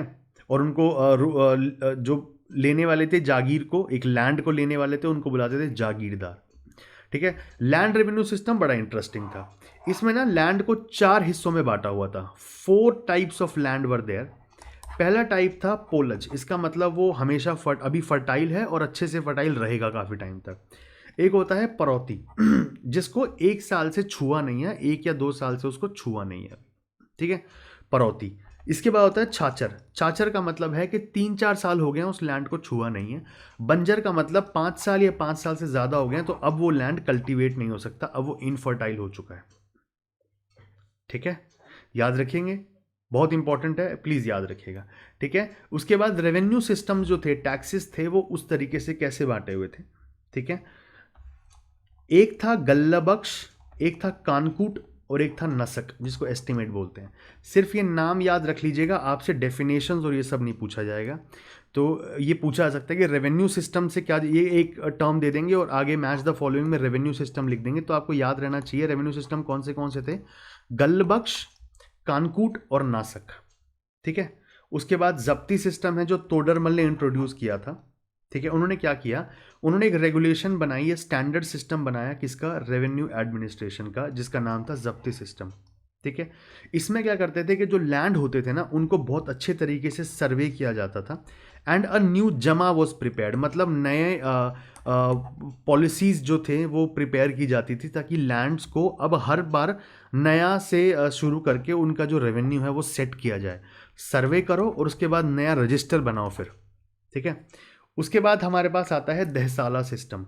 दहसाला सिस्टम में क्या होता है, on the basis of the above जब्ती सिस्टम, ठीक है, फ्रेश रिफॉर्म्स लिए गए, किसकी तरफ से, तोडरमल की तरफ से, ठीक है। इन रिफॉर्म्स का नाम जो था वो था एन ए दहसाला। अब दहसाला क्या था, लैंड जो था वो 4 चीज़ों में बटा हुआ है, ये मैंने आपको बता दिया, पोलज, परौती, चाचर और बांजर, ठीक है। उसके बाद क्या है कि एन ए दहसाला बोलता है कि 10 साल के लिए, ठीक है, एक जो रेवेन्यू है उसको सेट कर दो, ठीक है, जिससे परमानेंट जमा जो है वो आता रहे और डिफिकल्टीज जो है वो खत्म हो जाए। 10 साल के लिए रखो, उसके बाद 10 साल के बाद फिर रिवाइज कर दो, ठीक है, फिर 10 साल के लिए रखो। तो बेसिकली ये दहसाला सिस्टम था कि लैंड रेवेन्यू को सर्वे करने के बाद उनका जो रेवेन्यू है वो सेट कर दो अगले 10 साल के लिए, ठीक है। और इसके बाद आपको पढ़ने की जरूरत नहीं है, यू कैन लीव दिस, क्योंकि ये डीप में है और आपसे अभी तक पूछा नहीं जा रहा है, ठीक है। मुगल आर्किटेक्चर में जो फोर्ट्स हैं वो बहुत ही अच्छे लेवल पे बनाए गए थे, ग्रेट बिल्डर्स थे मुगल्स, ठीक है, फोर्ट्स के लिए, और इसको गोल्डन एज ऑफ आर्किटेक्चर भी बोला जाता है।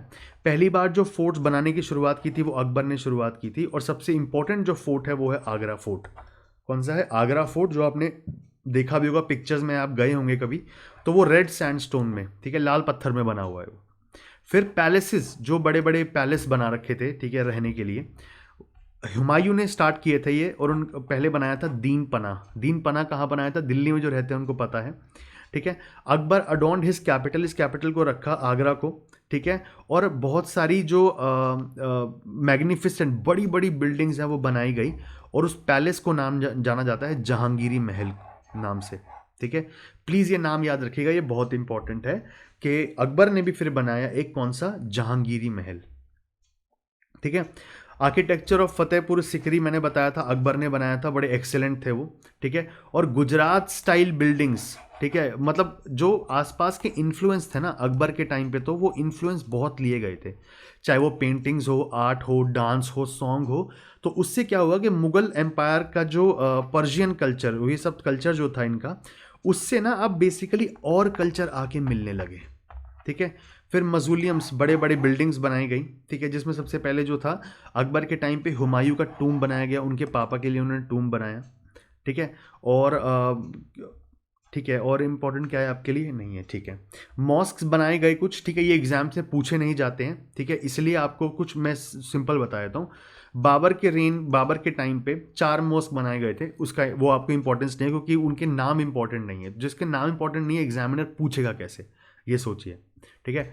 Humayun's trouble rain left him little opportunity, Humayun का आपको पता है रूल ही ऐसा चल रहा था कि उसको अपॉर्चुनिटी नहीं मिली करने की। जामिया मस्जिद बनाया गया था कहाँ पे, जो उन्होंने फतेहपुर सिकरी बनाया था अकबर ने, तो अकबर ने बनाया उसके अंदर जामा मस्जिद। शाहजहां जो थे, उन मैंने बताया था कि उसमें आर्किटेक्चर का बहुत बड़ा हमें दिखाई दिया था, फ़लसफ़ा बहुत बहुत अच्छे लेवल पे बना रहे थे वो आर्किटेक्चर को। उन्होंने बनाया मोती मस्जिद, कहाँ पे बनाया, आगरा के अंदर। शाहजहां ने बनाया मोती मस्जिद आगरा में, अकबर ने बनाया जामिया मस्जिद फतेहपुर सिकरी के अंदर। औरंगज़ेब जो थे, उन्होंने ही केयर्ड लिटिल फॉर आर्किटेक्चर, उन्होंने आर्किटेक्चर पे ध्यान ही नहीं दिया, ठीक है। उन्होंने सिर्फ बनाया मोती मस्जिद रेड फोर्ट में, ठीक है। तो ये बस ये याद रख लीजिएगा, मोती मस्जिद बनाया कहाँ पे, रेड फोर्ट के अंदर। गार्डन्स जो हैं, गार्डन्स बड़े इंपॉर्टेंट है उसके लिए। बेसिकली क्या होता था कि यहाँ पे एक आर्किटेक्चर होता था, तो यहाँ एक गार्डन है, ठीक है, यहाँ एक गार्डन है, यहाँ एक गार्डन है, इसको बोलते हैं चार बाग स्टाइल, ठीक है। तो ये मुगल्स ने, बाबर ने किया था, बाबर ने वो शुरू किया था ये वाला ठीक है। और बड़े बड़े गार्डन्स बनाए गए थे यहाँ पे, ठीक है। तो चार बाग स्टाइल याद रखिएगा, ठीक है, ये मुगल एम्पायर में देखने को मिलता है, ठीक है। मुगल पेंटिंग्स जो हैं वो बहुत ही जो अपने पिनेकल पे एक मतलब उस ऊपर वाले सबसे ऊपर हाईएस्ट लेवल पे पहुंची थी जब जहांगीर थे। लेकिन हम देख लेते हैं कि बेसिकली थे कौन कौन। हुमायूं के टाइम पे 2 यंगर पेंटर्स थे, ठीक है, ये बहुत इंपॉर्टेंट है, याद रखिएगा, मीर सैयद अली एंड अब्दुस समाद, ठीक है। फ्यूचर एम्प्लॉयमेंट दी उनको किंगडम के अंदर, और उन्होंने पेंटिंग को बहुत अच्छे लेवल पे लेकर गए। कौन, मीर सैयद अली और अब्दुस समाद, ठीक है।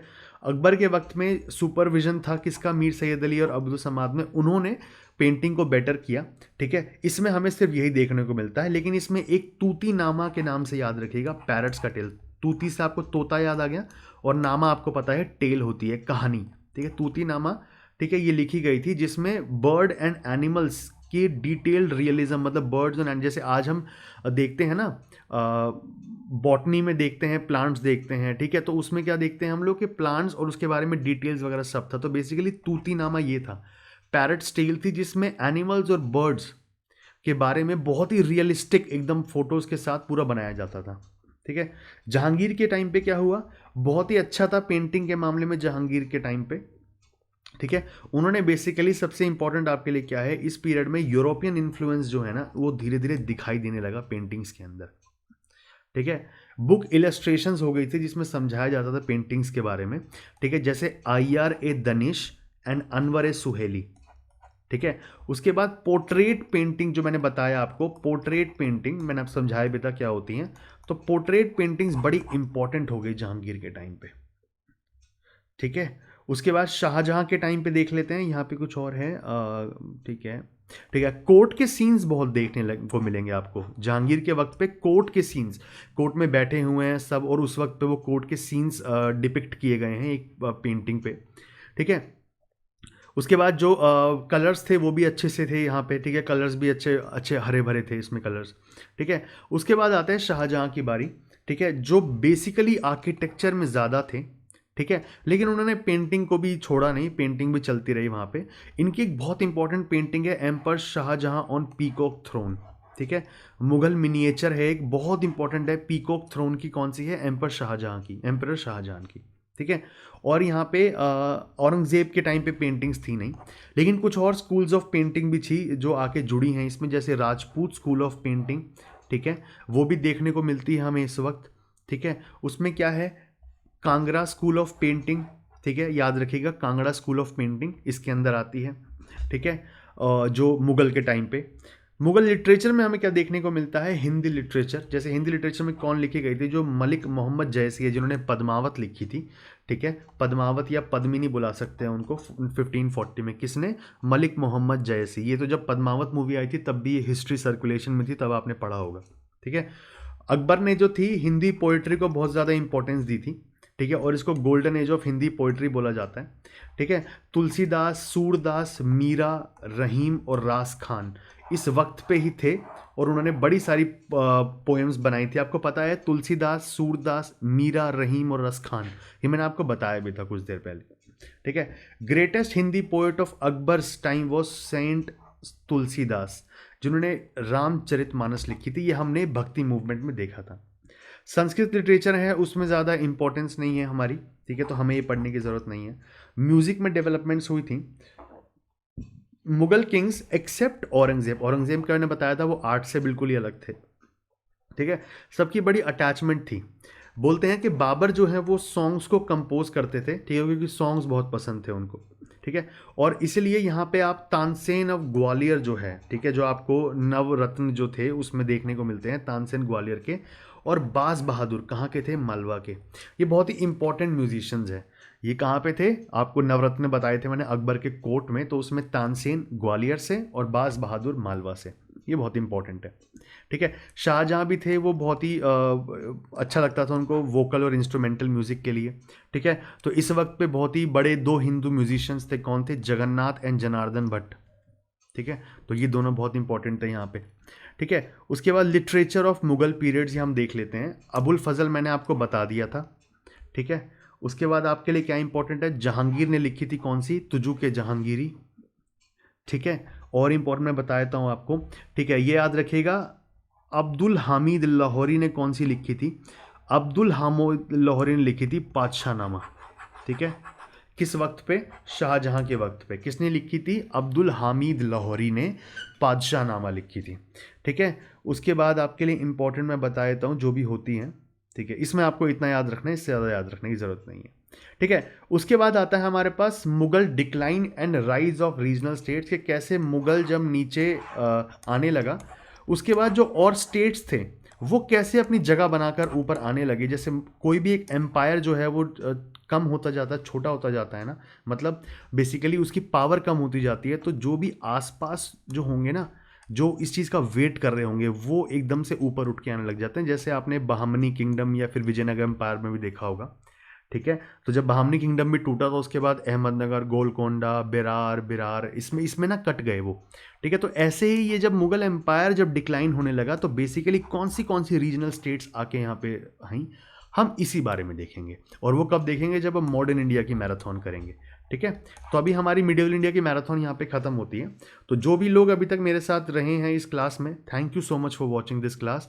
मैं आपको बता रहा हूँ, अगर आप यहाँ 2 घंटे बैठ सकते हैं एक सेशन को सुनने के लिए, आप एग्ज़ाम में बहुत आराम से बैठ पाएंगे।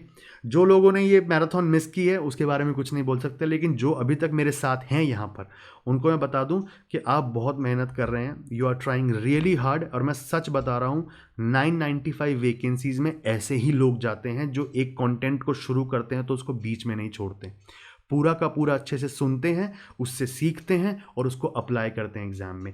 ऐसे ही सारी मैराथन सुनिए, सभी मैराथन से मैंने बहुत ही अच्छे तरीके से आपको समझाने की कोशिश की ताकि आपको छोटी से छोटी चीज़ें याद रहें। आप एक स्टोरी की तरह सुने, और जब आपको कोई भी चीज़ एग्जाम में क्वेश्चन आए तो आप उसको याद कर सके, यार सर ने ना इस चीज़ के बारे में ये बताया था।